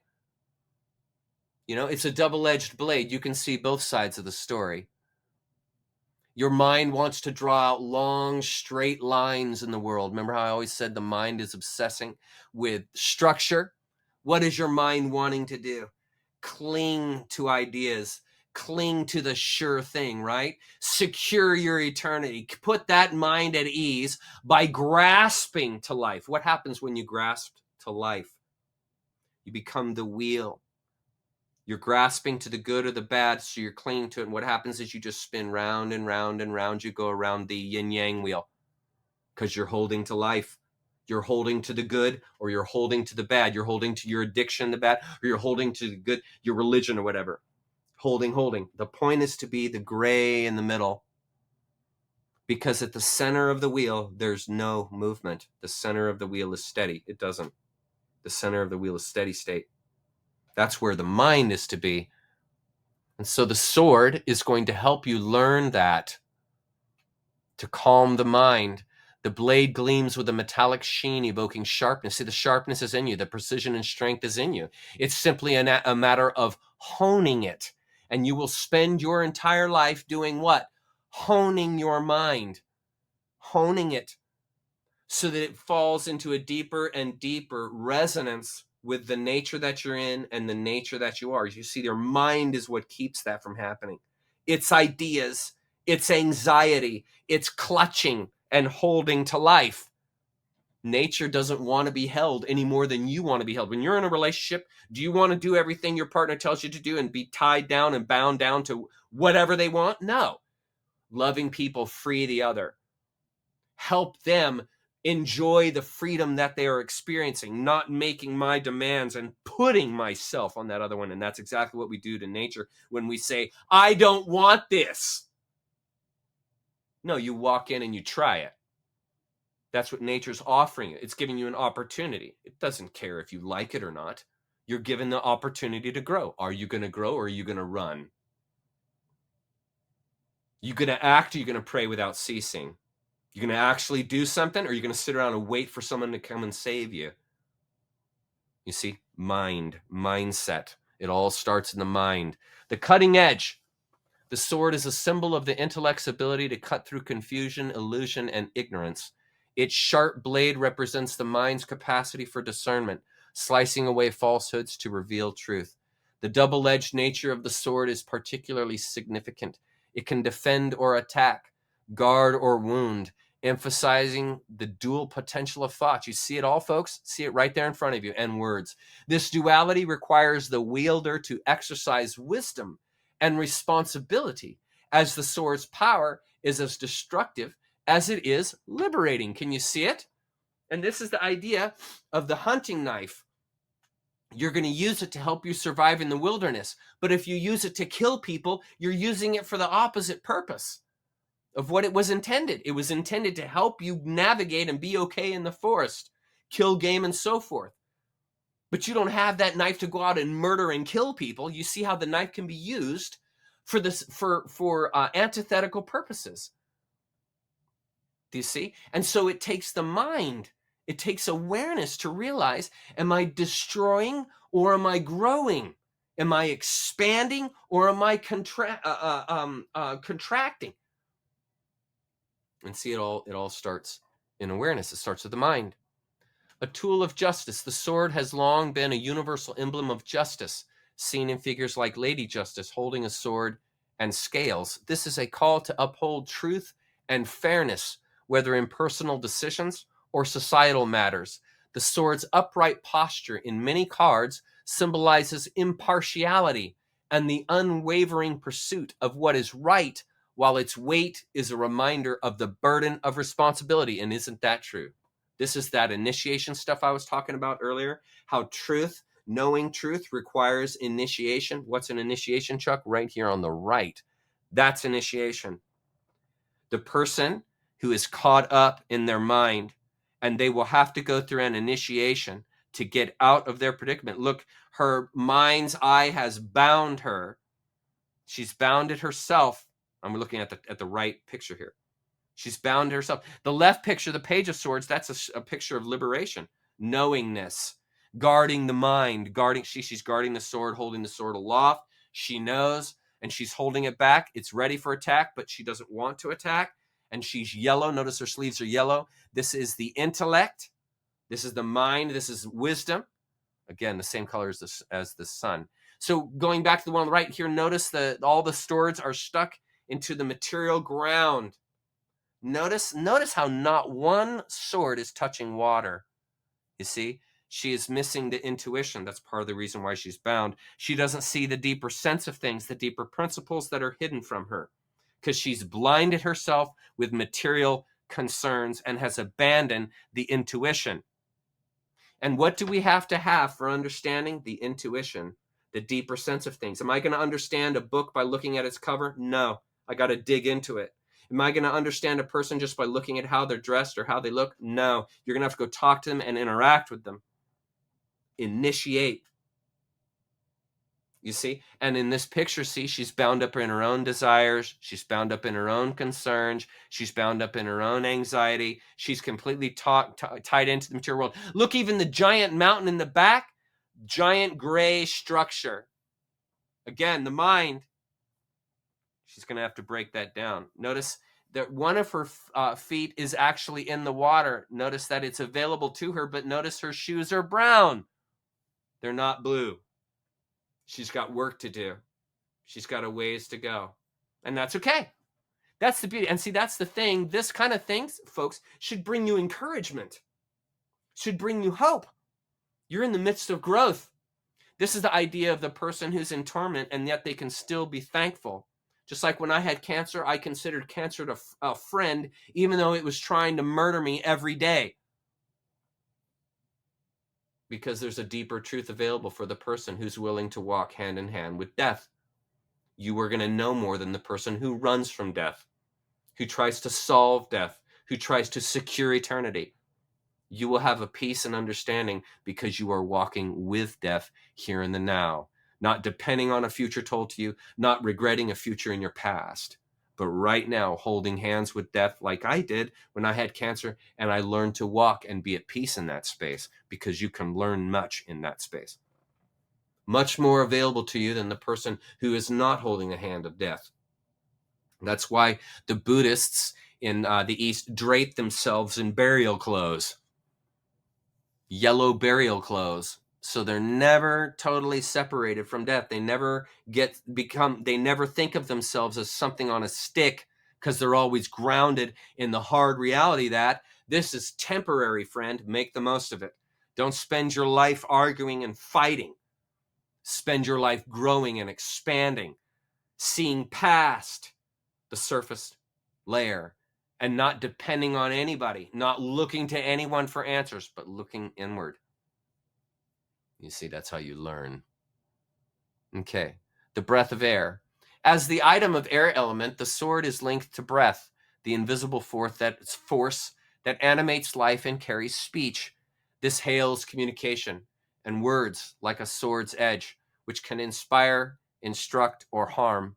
The sword's association with wind and storms in tarot imagery for example, turbulent skies, reflects the restlessness, dynamic nature of the mind capable of clarity one moment and chaos the next. That just reemphasizes what we've been saying. Conflict and transformation. The sword is an instrument of transformation through conflict. Just as a blacksmith forges steel in a smithy, the sword shapes the individual by cutting away weaknesses or forcing confrontation with difficult truths. This transformative power is both painful and necessary, as seen in the piercing imagery of cards like the Three of Swords, where swords penetrate a heart, symbolizing emotional clarity born of suffering. You see, the sword embodies philosophical insight. The sword embodies the rational faculty of humanity, a gift that there's reason right there, folks. We talked about it last night. The reason within humanity, a gift that elevates us above instinct, but also challenges us with its potential for misuse. See, it's always a balance. Life is always a balance. That's why your good times will come to an end and your bad times will come to an end, because life is not all black or white. It is both, and it is fully both. And so the only life worth living is the one that experiences those dynamisms. That's the life worth living, is the life that isn't running, isn't the life that's secure, isn't the life that's moored to the island, but is at sail, going for it, riding the wind, seeing where the wind takes you, and bravely and courageously going right into that space. It's actually supposed to be more, life is actually supposed to be more of an enigma. Like you walk around in awe all the time wondering, this is incredible. You see, and since we have such a technologically obsessed society, it's easy to lose touch with the essential that is life, because life is not a technology. It's a being. It's an organism. It's not a structure. You see? And so the appropriate approach is to approach life as an organism, as a being, just like you would approach your own child, with love, compassion, understanding, knowledge and awareness, the things you do to be a great parent. You do the same thing for life. Okay. It's a reminder of the mind's sovereignty, its ability to master circumstances through logic and insight, but it is also its fragility, as an unchecked intellect can lead to arrogance, cruelty, or despair. The sword's lesson is one of balance, to wield its power with precision and compassion, aligning thought with ethical purpose. And here is a good example, thought with ethical purpose. Now, see this card here, this Knight of Swords. Look at this picture here. A man in action. He's wearing the red robe, the sign of action. There's a flame coming out of his head. His mind is on fire. Look how the sword, his mind, the intellect is leading him. Look at the horse, has a worried look on his face. In other words, this man needs to be careful he's not out of control. You may have a good cause. You may have a good thing in mind to do and to help, but you're going to have to think it through before you do something about it. This reckons back to, how do you save a society that is caught up in lies? If you go in and try and force that society, force them to believe, force them to see it, are they going to learn anything? Are they going to grow? No. So if you go in like all gangbusters like that guy is, you're not going into the situation to foster a growth. You're going in there to attack. You see, now obviously there are times in life when you have to defend yourself, you have to attack. I get it. I'm not saying you always have to be passive, but I'm saying that what this card is communicating is having a measured approach. Others might be afraid around you, yes, like the horse is, but have a measured approach. Calculate. Notice the skies are in turmoil. So I'm not so sure this guy is calculating. It looks like he's more just going for it. Look at his feet, how they're both pointed. He's ready for the fight. And so there's lessons in these cards to show you, to warn you, hey, keep a clear head on your shoulders. Don't let your anger and vengeance and self-righteousness steer you into an even worse condition than you're trying to resolve. And that's exactly the picture of the world. Because if they would have approached it as just like, and we're just going to show everybody all this raw truth, and then we're just going to shove their face in it so that they see it, you're going to lose the population. You're going to overload them. It's going to go too far. It's a methodical process. You have to learn to crawl, and then you learn to walk, and then you learn to run, and then you learn to do gymnastics. You know, there's a process you have to go through, and it's the same thing with this world. And this is why the tarot is here. It's one of the teaching fundamentals that can help us liberate ourselves from our position that we're in. Imagery and context. The sword often appears held aloft or thrust in the ground. Oh, we already read that. Sorry. Next slide. The Five of Swords depicts a complex scene of conflict and victory. Let's look at this picture here. I like this card. The central figure, a man, holds 3 swords with 2 more lying on the ground, suggesting he has won them in a struggle. His smug expression and posture indicate triumph, but the 2 figures walking away in the background, one with a defeated slump, reveal the cost of this Pyrrhic victory. Pyrrhic victories are one of the greatest expressions of warning within a victory ever. I'll explain it in a minute. The cloudy sky overhead adds a layer of emotional tension, symbolizing turmoil or unresolved issues. The swords themselves represent the mind's cutting edge, capable of clarity or harm.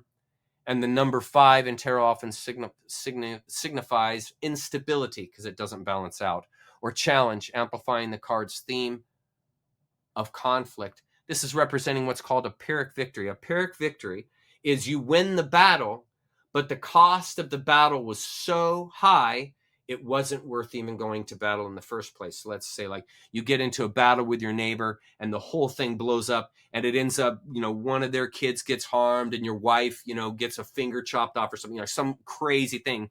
And when you come back, you might have won that battle. You might have won the court case, but you got so much damage from what it cost you to win, it wasn't worth it.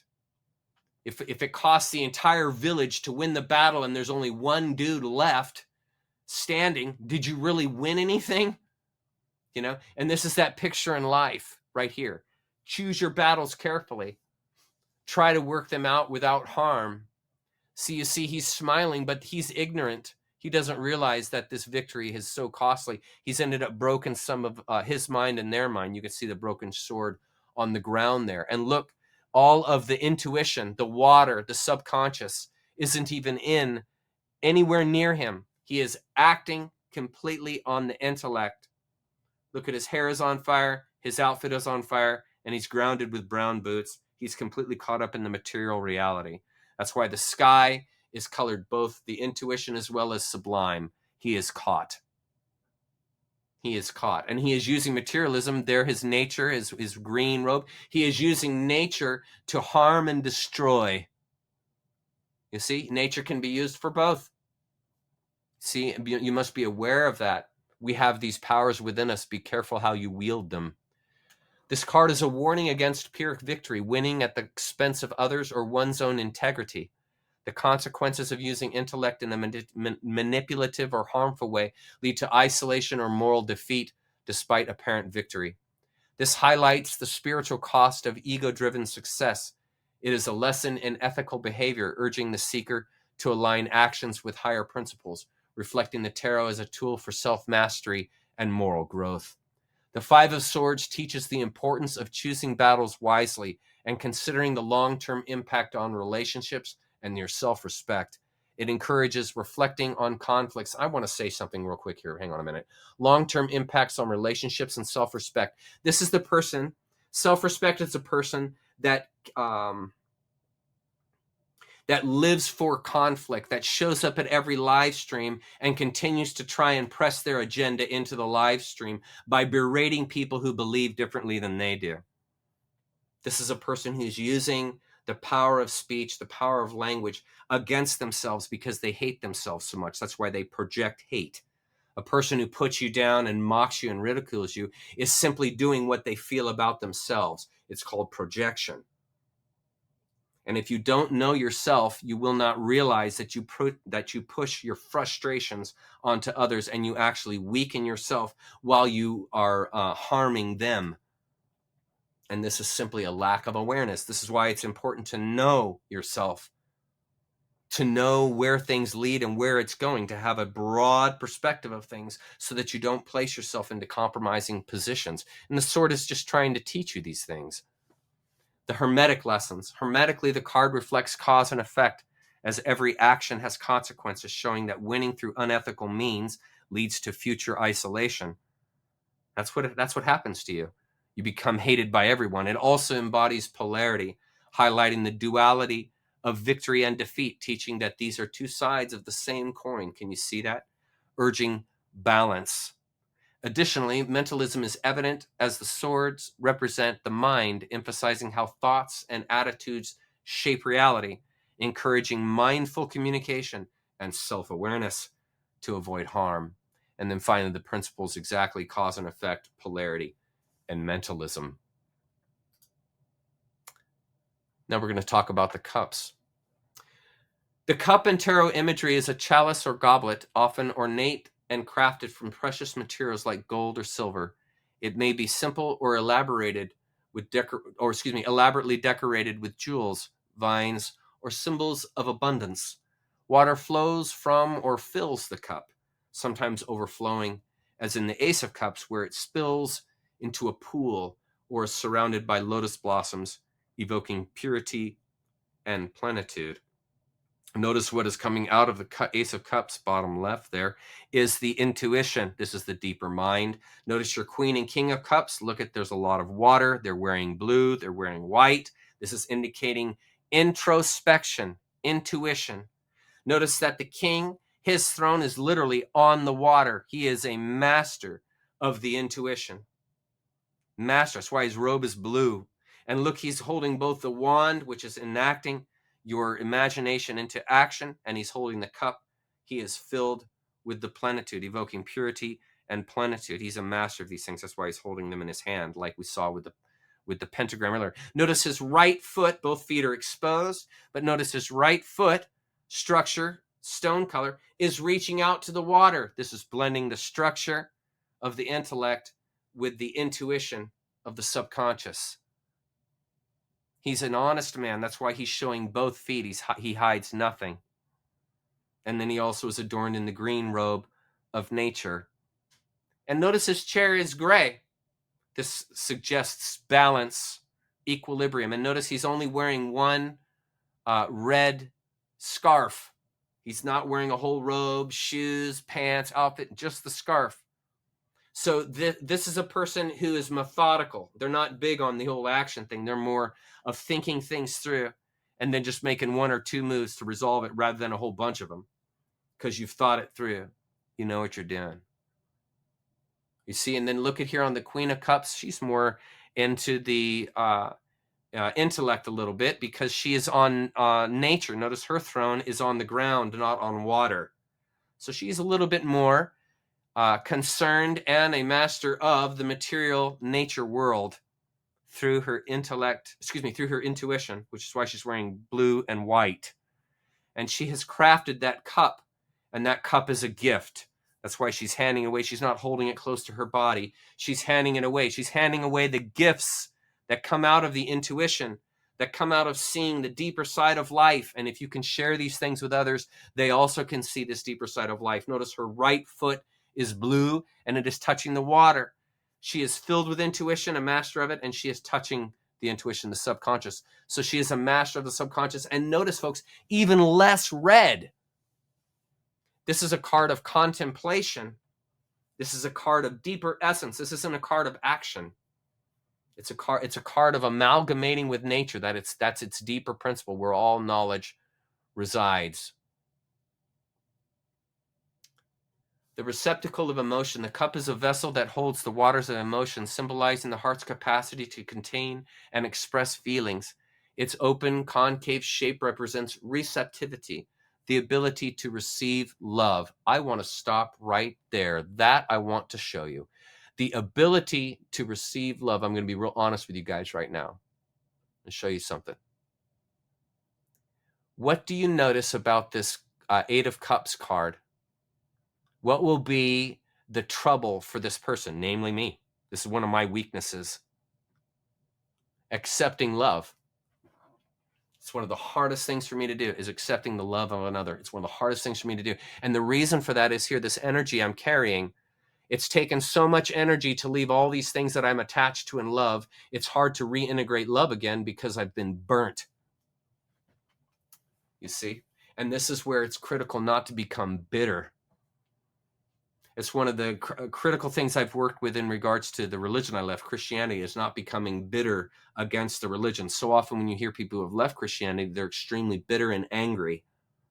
You see, and you're not going to be able to bridge the gap to those who are still in Christianity if you're an angry figure, if you've got a vendetta to prove or to take care of, if you've got a vendetta against the church. You know, how are you going to be able to reach that same pool that you emerged from, you know, to have the awareness that you have now outside of a religious realm?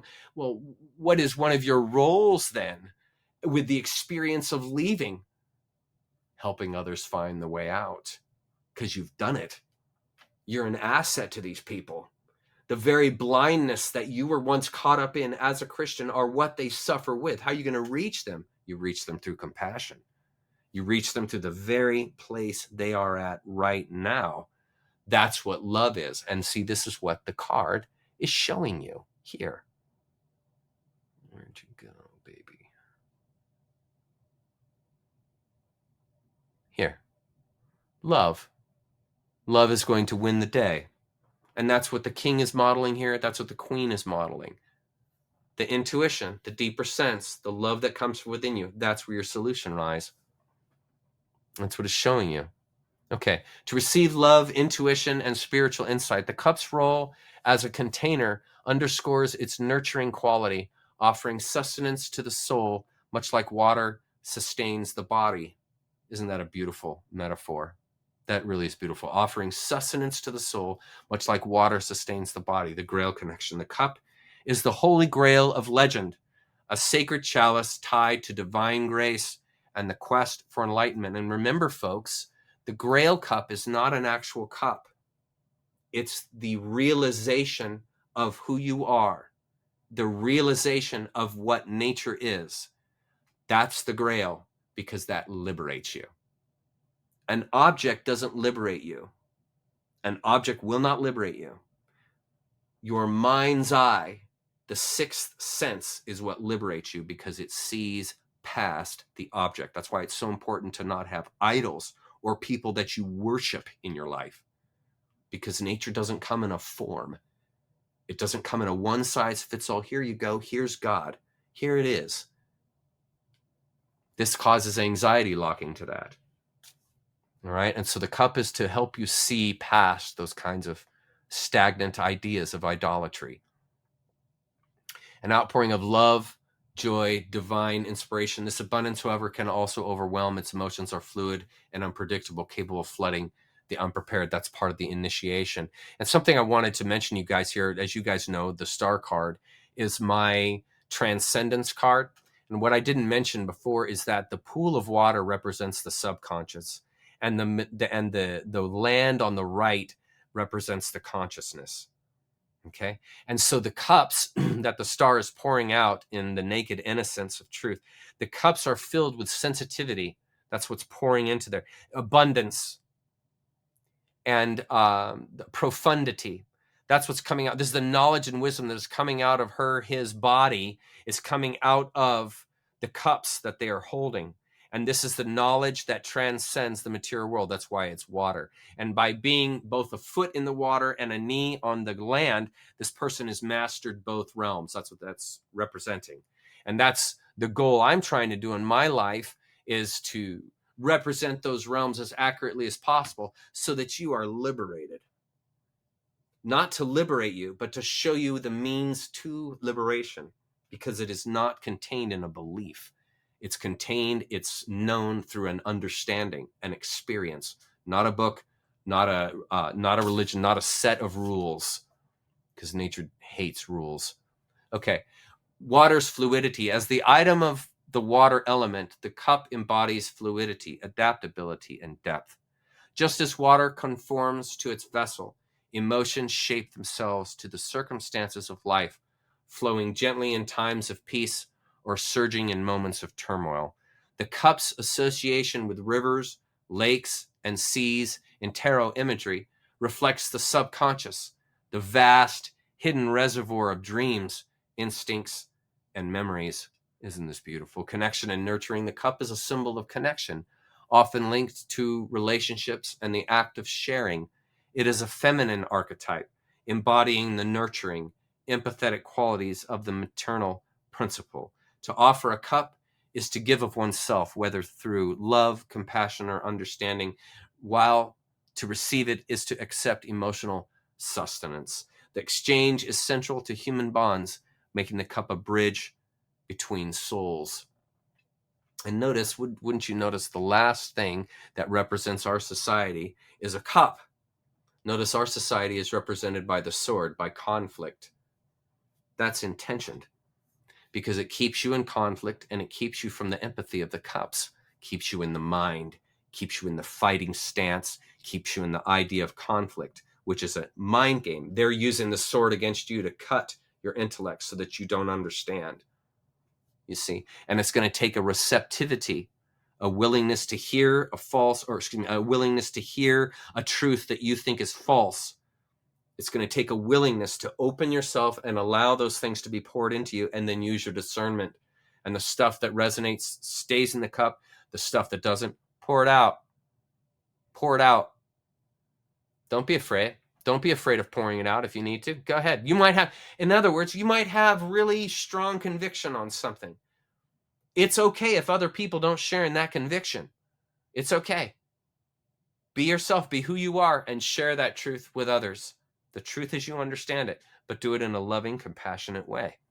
And that way people can hear you, because they're not going to hear the voice of someone who's yelling at you or crazy or, mocking others or, being evil. Okay, and then obviously the cards render this. Look at this beautiful picture on the left here. Notice the colors that mom and dad are wearing. Okay, they got all the colors or a lot of colors on, meaning their diversity. They have all these powers within them, and then obviously the cups blessing them. We have the children dancing. We have the structure, red home in the distance. The man is wearing socks that are red, showing action. And we also have the river showing the subconscious flowing through this, so that both the intellectual and intuitional mind are represented. And obviously the right is the overflow of blessings. The cup represents the mysteries of the inner life, emotions, intuition, and the spiritual quest. It teaches the seeker to embrace vulnerability. Isn't that what we all need to do, isn't it? Embracing vulnerability so that we can show compassion to others. To dive into the depths of feeling without fear. Isn't that a big line? To dive into the depths of feeling without fear. And to trust the wisdom that arises from the heart. That's tough to do. See this here, right there. How many times have I told you guys, the sinner can't be trusted, right? And so your fundamental, right where you start, is a lack of trust. See, what can you build on that? You see, what can you build? If your mind picture is that about yourself, and that's what it's saying right here, to dive into the depths of feeling without fear and to trust the wisdom that arises from the heart. Well, if you see the heart as dirty and fallen, how is it going to be bestowing wisdom to you if it's full of evil and contempt? You can see how a religion can set you up to not trust yourself. And if I don't trust myself, how can I trust my opinion that I can't trust myself? I'm in a double bind at that point. I'm in a double bind. And if you don't logically see that with the sword, with the mind, if you don't logically see that, you will stay in the double bind, living in a state of contradiction if you don't trust the heart. It just seems so obvious to me. Maybe it isn't as obvious to others. That's okay. Maybe it isn't. It just seems that obvious to me. Yet it also warns of excess. An overflowing cup can drown as easily as it can nourish, urging balance between emotional expression and restraint. That's all common sense, folks. Imaginary and context. The cup often appears in serene or contemplative scenes, surrounded by water or held by figures in moments of offering or reflection. Its beauty and fragility mirror the tender nature of emotions, while its capacity to hold vast depths speaks to the soul's resilience. The cup is a call to honor the heart's wisdom, recognizing that true strength lies in openness and empathy. Does it not? Honestly, does it not? Is that not where the true strength lies? The contemplative individual.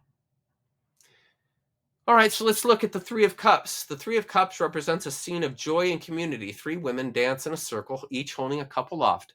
Their flowing robes suggest freedom and unity. They are surrounded by fruits and pumpkin, symbolizing abundance and harvest. Isn't this a beautiful scene? With the setting evoking a festive, fertile environment. The cup represents the heart's capacity for connection, and the number 3 signifies growth and collaboration, amplifying the card's theme of shared joy. We talked about it earlier. I've already mentioned a number of things about it. Let's keep going. This card encourages cultivating meaningful relationships and expressing gratitude, inspiring social engagement and communal activities. It suggests finding joy in shared successes, which can enhance emotional well-being and foster a supportive network, helping one navigate life's challenges, with collective strength and happiness. The Three of Cups is a celebration of emotional fulfillment, emphasizing the harmonious blending of individual energies into a collective whole, creating unity and support. The card reflects the soul finding happiness through connection with others. There it is. Identity, folks. Identity. And the divine, seeing it as a reminder that true wealth lies in love and friendship, not material possessions. It urges the seeker to nurture relationships for growth, aligning with the view of the tarot as a mirror of the soul's journey. You see, if you can approach life as a state of love rather than conflict, you see, this is where you'll self-orient it. This is where you'll self-orient. If you see yourself as a being of love rather than a being of sin, you will self-orient to love. Without any need for forgiveness, without anyone saving you, you will be in the space of love, period. You'll be in the space of acceptance. You'll be in the space of hope and renewal without having to ask permission, seek approval, or expect reproof. Right there, right where you are now. Now. The card reflects the soul finding happiness through connection with others and the divine, seeking it as a reminder that true wealth lies in love and friendship, not material possessions. It urges the seeker to nurture relationships for growth, aligning with the view of the tarot as a mirror of the soul's journey. Let's look at some hermetic principles of this cup. Hermetically, the card reflects vibration as the energy of joy and celebration raises one frequency, attracting more positive experience. And you guys have experienced that, right? You guys have experienced that at a concert, or maybe at church during hymn singing. There's an energy that forms as everyone is singing the same songs, engaging in the same rhythm. You see, this foments an energy of positivity, of love, acceptance, and care. And this is how we evoke that out of each other. Sharing times like tonight, where I'm sharing with you some insights and you guys receive that in a loving way and we hear each other out. I'll get to the comments here in a minute. We'll hear each other out. This is love and interaction and interplay. This is what human beings are built for. They're not built for conflict. We're not built to fight. We're built to have this deeper sense to see past the conflict. That's why the world was made into conflict, so that you would never see past that conflict and you would think you'd need to be saved until the day you die. You are kept in that state of conflict or conflict resolution, which is no way to live. Let's go to comments as we just finished up the cups. Let's go to comments here. Okay. No, Hermeticism is not Satanism. Absolutely not. No, Hermeticism is absolutely not Satanism. Absolutely not. May I suggest reading the work of Manly P. Hall. Read his book. What is the name of it? Let me get the name of it. Hang on.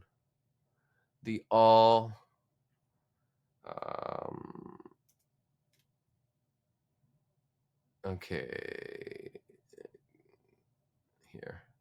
The All.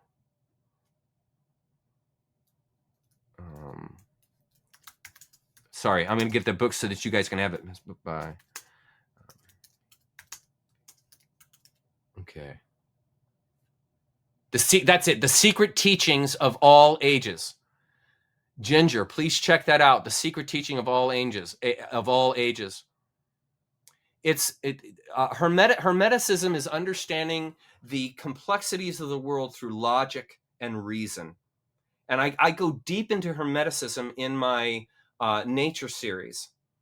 It's the intuition within you that sees Hermeticism. It has nothing to do with demonology or any of that stuff that has been tagged onto it to keep you away from it so that you don't understand. Thank you. Yes, the Secret Teaching of All Ages. Thank you. Yes. Sorry. That's the book. Yes. Everything is made of energy and frequencies of light. Energy, light affects things produced. That's it. Human awareness, observation of a thing will always affect some change in our mind. Yes.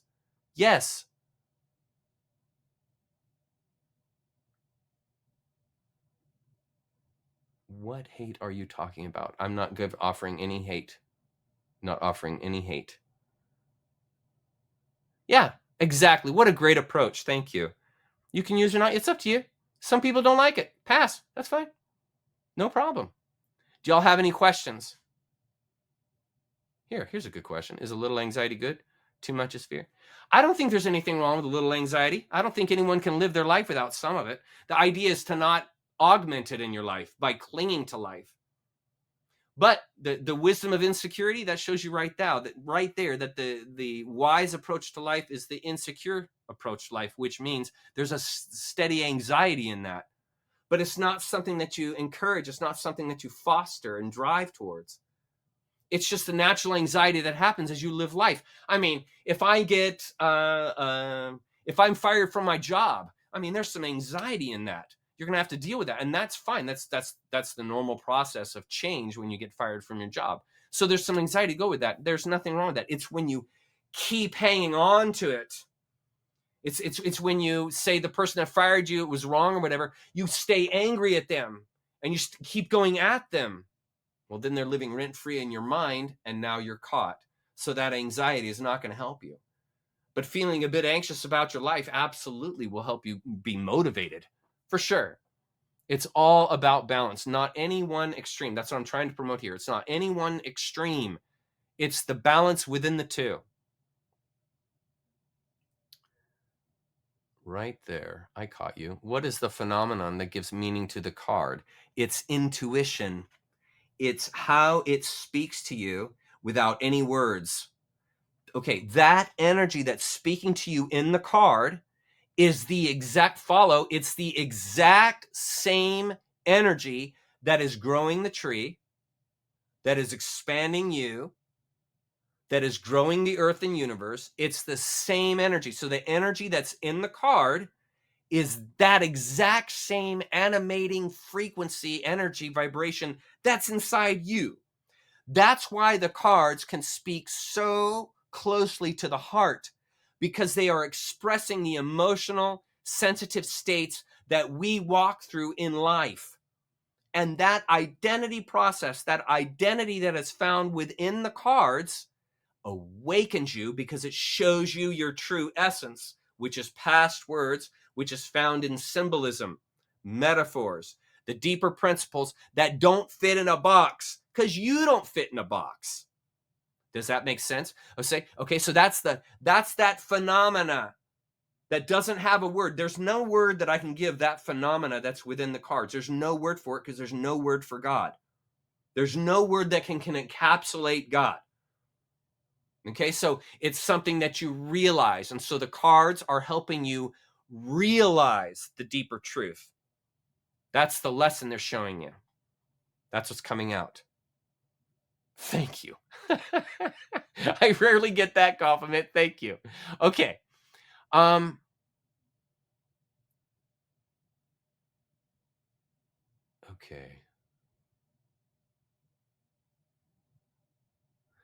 Yeah, you see this, I can't comment on that. I can't comment on that one. I have a feeling YouTube dropped this video because they don't like me. And so I've got to be a little bit more careful in what I comment on. I'm not going to comment about that. I did touch on that a little bit last week, though. No, you don't have to believe anything. No. You don't have to believe anything. Don't need to believe me. Don't need to believe the tarot. You don't need to believe anything. Okay? Instinct. That has nothing to do with belief. Love. That has nothing to do with belief. Nothing. Nothing. It's within you. It's within you. Okay, so the idea of having to believe in something is a joke. We are in an ephemerality. It's now you see it, now you don't. So if I believe in something, it's just a matter of time before that belief is gone. I cannot rest. In other words, I cannot rest in belief. There's no rest there. I rest in insecurity. I rest in the lack of knowing. I rest in that place because there's always more to know. There's always more to learn. There's always more space to grow. I don't ever want to confine myself to a belief. I want to be able to grow without stopping. You see, so tying yourself down, tying yourself into something binds you to it. And there's your anxiety right there. There's your anxiety. When it has to be true, that's when you're going to get in trouble. That's why I don't say with any of my, I don't have my cards with me. I don't say any one of these cards is ultimate truth. These are pieces of it, aspects and characteristics. Some of them you're going to believe, some of them you won't. None of them you have to. It's the intuition, which is inside here, which there's no words, there's no way you can put that into anything but this third eye sense, this deeper sense of things. And so therefore, your life has nothing to do with belief. Nothing. It is simply walking along the path day to day in that freedom.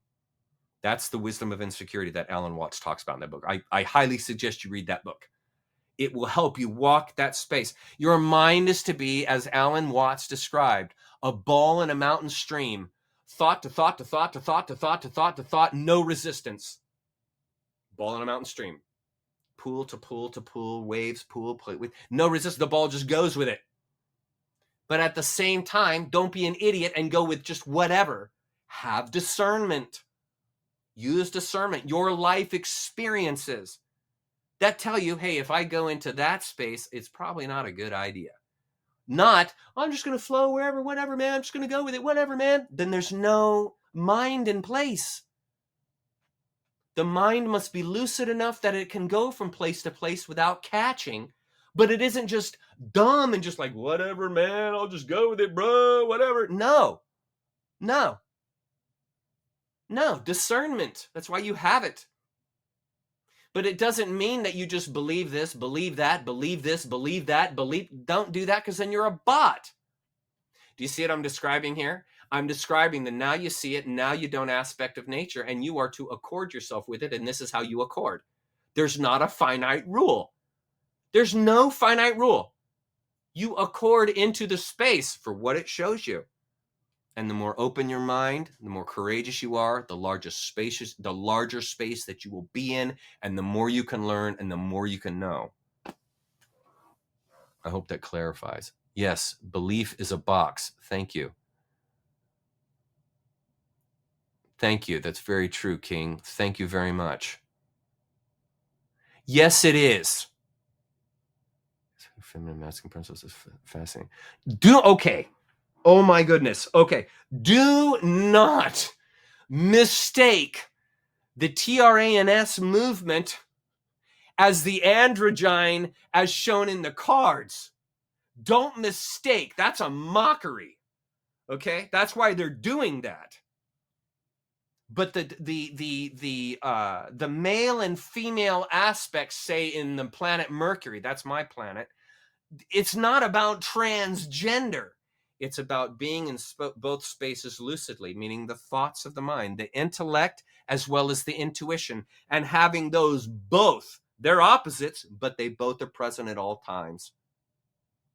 It has nothing to do with transgender. It has everything to do with transcendence, realizing the deeper principle that you are, because you carry both female characteristics and male characteristics. No matter if you're male or female, you carry them both. This is to be celebrated, not iconized. And what they're doing with that TRANS movement is they are iconizing something that was always meant to be a thought in the mind, a concept to help you see more deeply into the world. But it's been blasphemed. And this is, again, like I said at the beginning of this thing, those groups, the Freemasons, Rosicrucians, many of them, tainted these cards and their meaning and pornographied them and turned them into means of control and fear. And the only way out is to study the cards and realize that you were told a bill of goods, sold a bill of goods when it comes to these cards, because they don't want you waking up. They don't want you realizing the deeper principle. And so they cover it with lies, and they twist the truth, and they turn it into something against you and use it and coerce it against you. So don't allow the world to do that to you. Thank you. Sorry, I'm trying to be calm. Thank you. Sorry, I'm trying to be calm. I'm trying to be calm.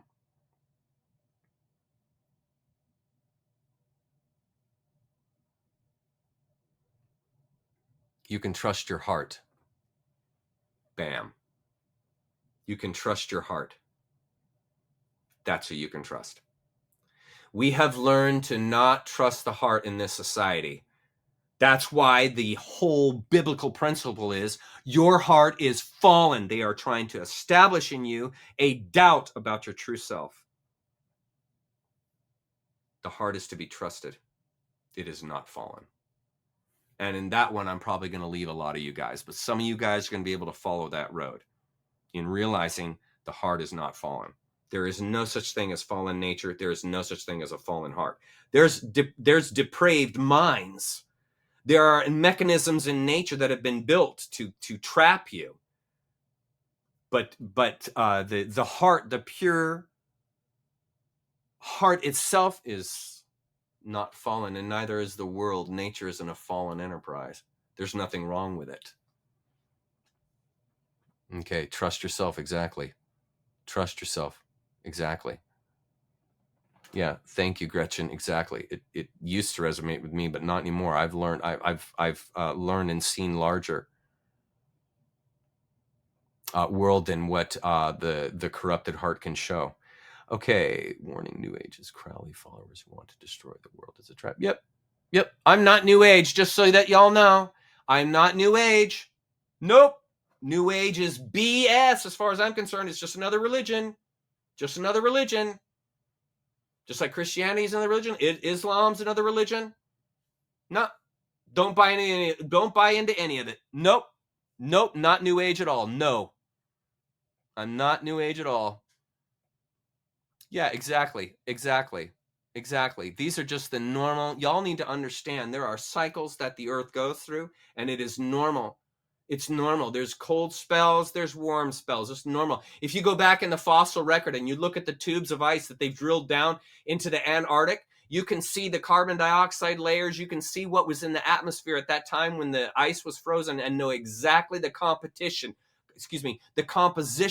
of the atmosphere.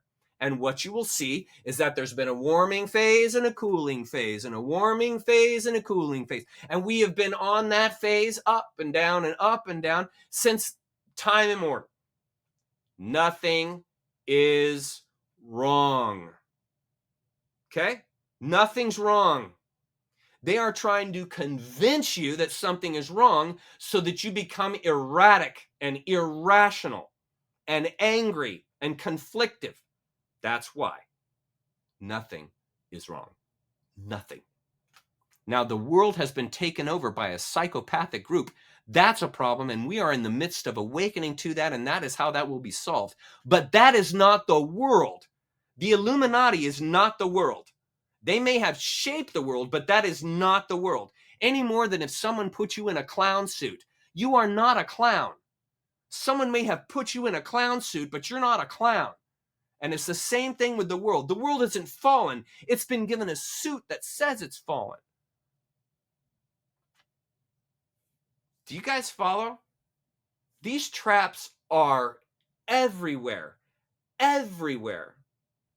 And one of the first places to abandon, one of the first ways to abandon all these traps, stop believing. Stop believing.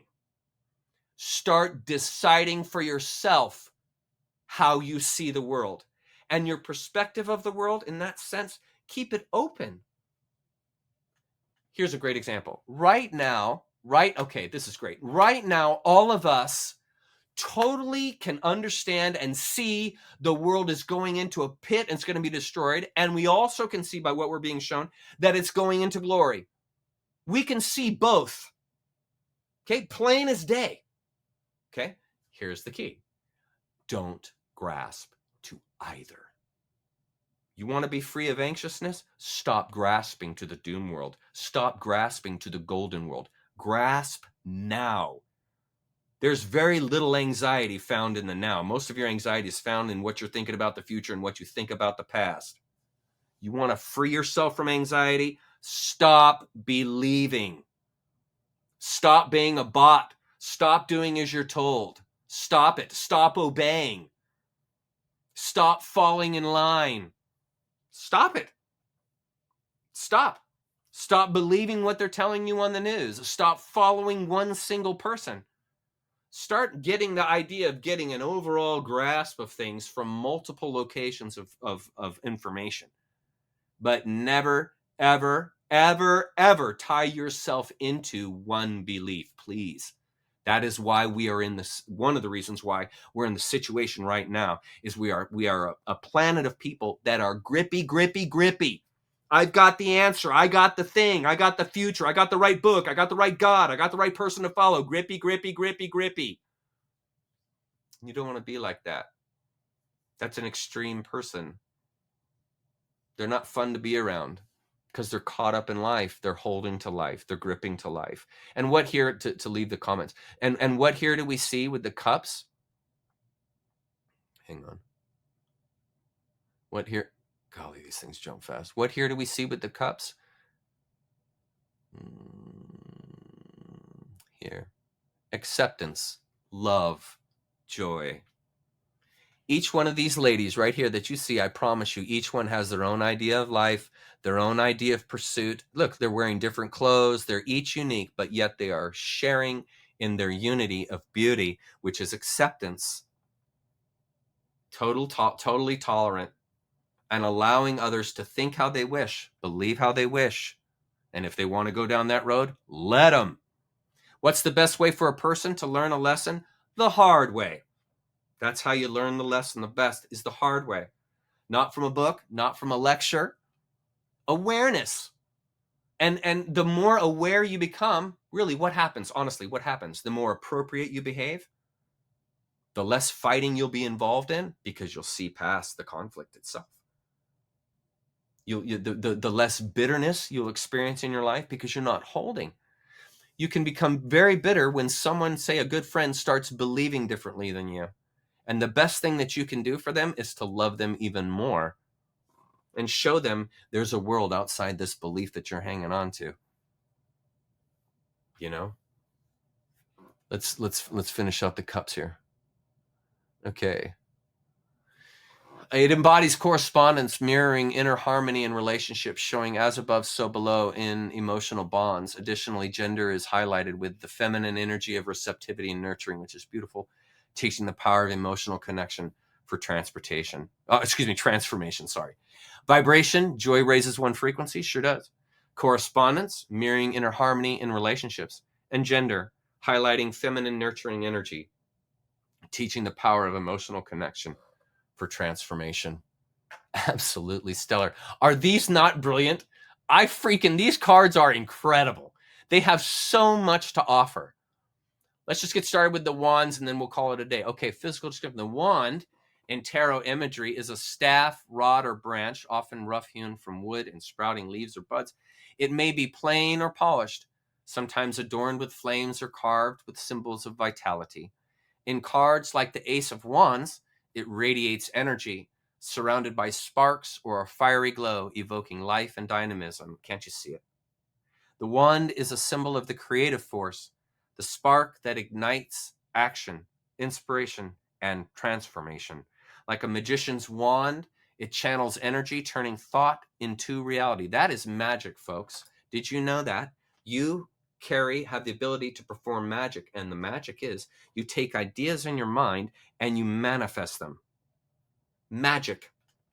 And guess what? Your ideas are unique to you. So the things you comprehend and build in the world and share in with others are unique to you.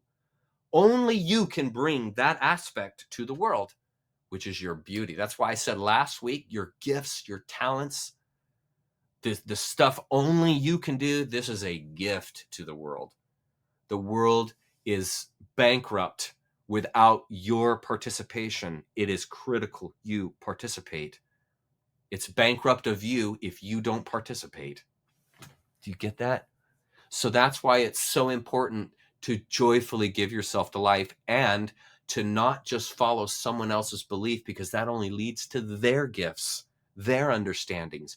You must follow your own path, because your path will lead to your den. That's the marga. The marga is the den of the animal. And if you simply follow your heart, it will take you right to the den of your gifts, where you can hone them and shape them and come out of the den and just render your heart to the world. Is there any greater fuel for the masses than that? Than the testimony of someone sharing with you their awareness, sharing with you how they found it? Is there anything more valuable than that? Because the whole point of existence here is what? Realizing who we are. And I do that. One of the ways I do that is I see myself in others. And the more transparent the world is to me, the more transparent I can become to the world. It's interaction and interplay. That's why when someone starts sharing their heart to you, you feel called and led to share your heart to them. And the trust builds, the relationship builds. And folks, this is called identity. That's identity. The whole point of being here is identifying with other individuals so that you can see the larger life that is available to you. I hope that makes sense. Does that make sense? You see? And the reason why we study these cards is so that we self-empower by self-identifying, seeing ourselves in the cards, and another person, they also see themselves in the cards, and we share in that understanding that's past words. And this causes growth. This causes love. This brings about compassion. It encourages unity. Do you see? And all of that stuff doesn't come from the place of conflict. It doesn't come when a person says, I beat you. You lose. There's no growth there. That's condemnation and mockery. You see, there's no point in that. You see, it's simply growing together. Oh, you see that aspect? I've never seen that before. Let me check it out. And I go up on the hill and I check it out. And I look back and I say, you know what? I think that's a bunch of crap. And then I leave the hill. Done. Then another hill I come to. Hey, this guy's up on that hill. I'm going to go check it out. Wow, this is an amazing view. I'm going to integrate some of this stuff. This is awesome. Don't stay on the hill. Leave. Go to another hill. You see, and that's life. That's life. And every single person is going to have a different view than you do. And that's called beauty. That's called diversity. It is in our differences that we find the beauty in life, that we find the diversity, that we find the love. Okay, so we've gone plenty of time here. Now, for next week, I am, first of all, so sorry that this thing chopped off. I'm going to rethink how I'm doing my intros now, because that is totally unacceptable what happened today. And so if I need to maybe remove the music or do something so that I don't get censored like that, I'm going to do that. But for now, I'm going to take the video. If my StreamYard has recorded it and didn't delete it, I can take the video from our first session together, and I'll simply splice it together with the video I'm making right now, and it'll just be one continuous video. And I will post that to X, I'll post it to YouTube, and I'll post it to Facebook, and I'll post it to Rumble. And then what I'm going to do is I'm going to take out the music at the beginning so that it doesn't get nixed again. And then I'm going to keep the talk about soul capture, because my whole introduction was on soul capture. I have, if y'all didn't see the first part of this, I had an awesome, it came out really well. This stuff doesn't always come out good. And I had a really good introduction to this. So please check out part 1, because I'll post that in the next couple of days, hopefully tomorrow. And I'll post that, and then you can see this whole thing from top to bottom, because the intro was really great. Okay, and then for next week, we're going to start right here, right on the wand. And then eventually we get to here. We get to the pentacle. We're going to talk about that. And then finally the summary of it all. Okay, so we'll get to all that next week, but we've got a good foundation here to keep going on the tarot. And then after we do that next week, we'll then get into colors.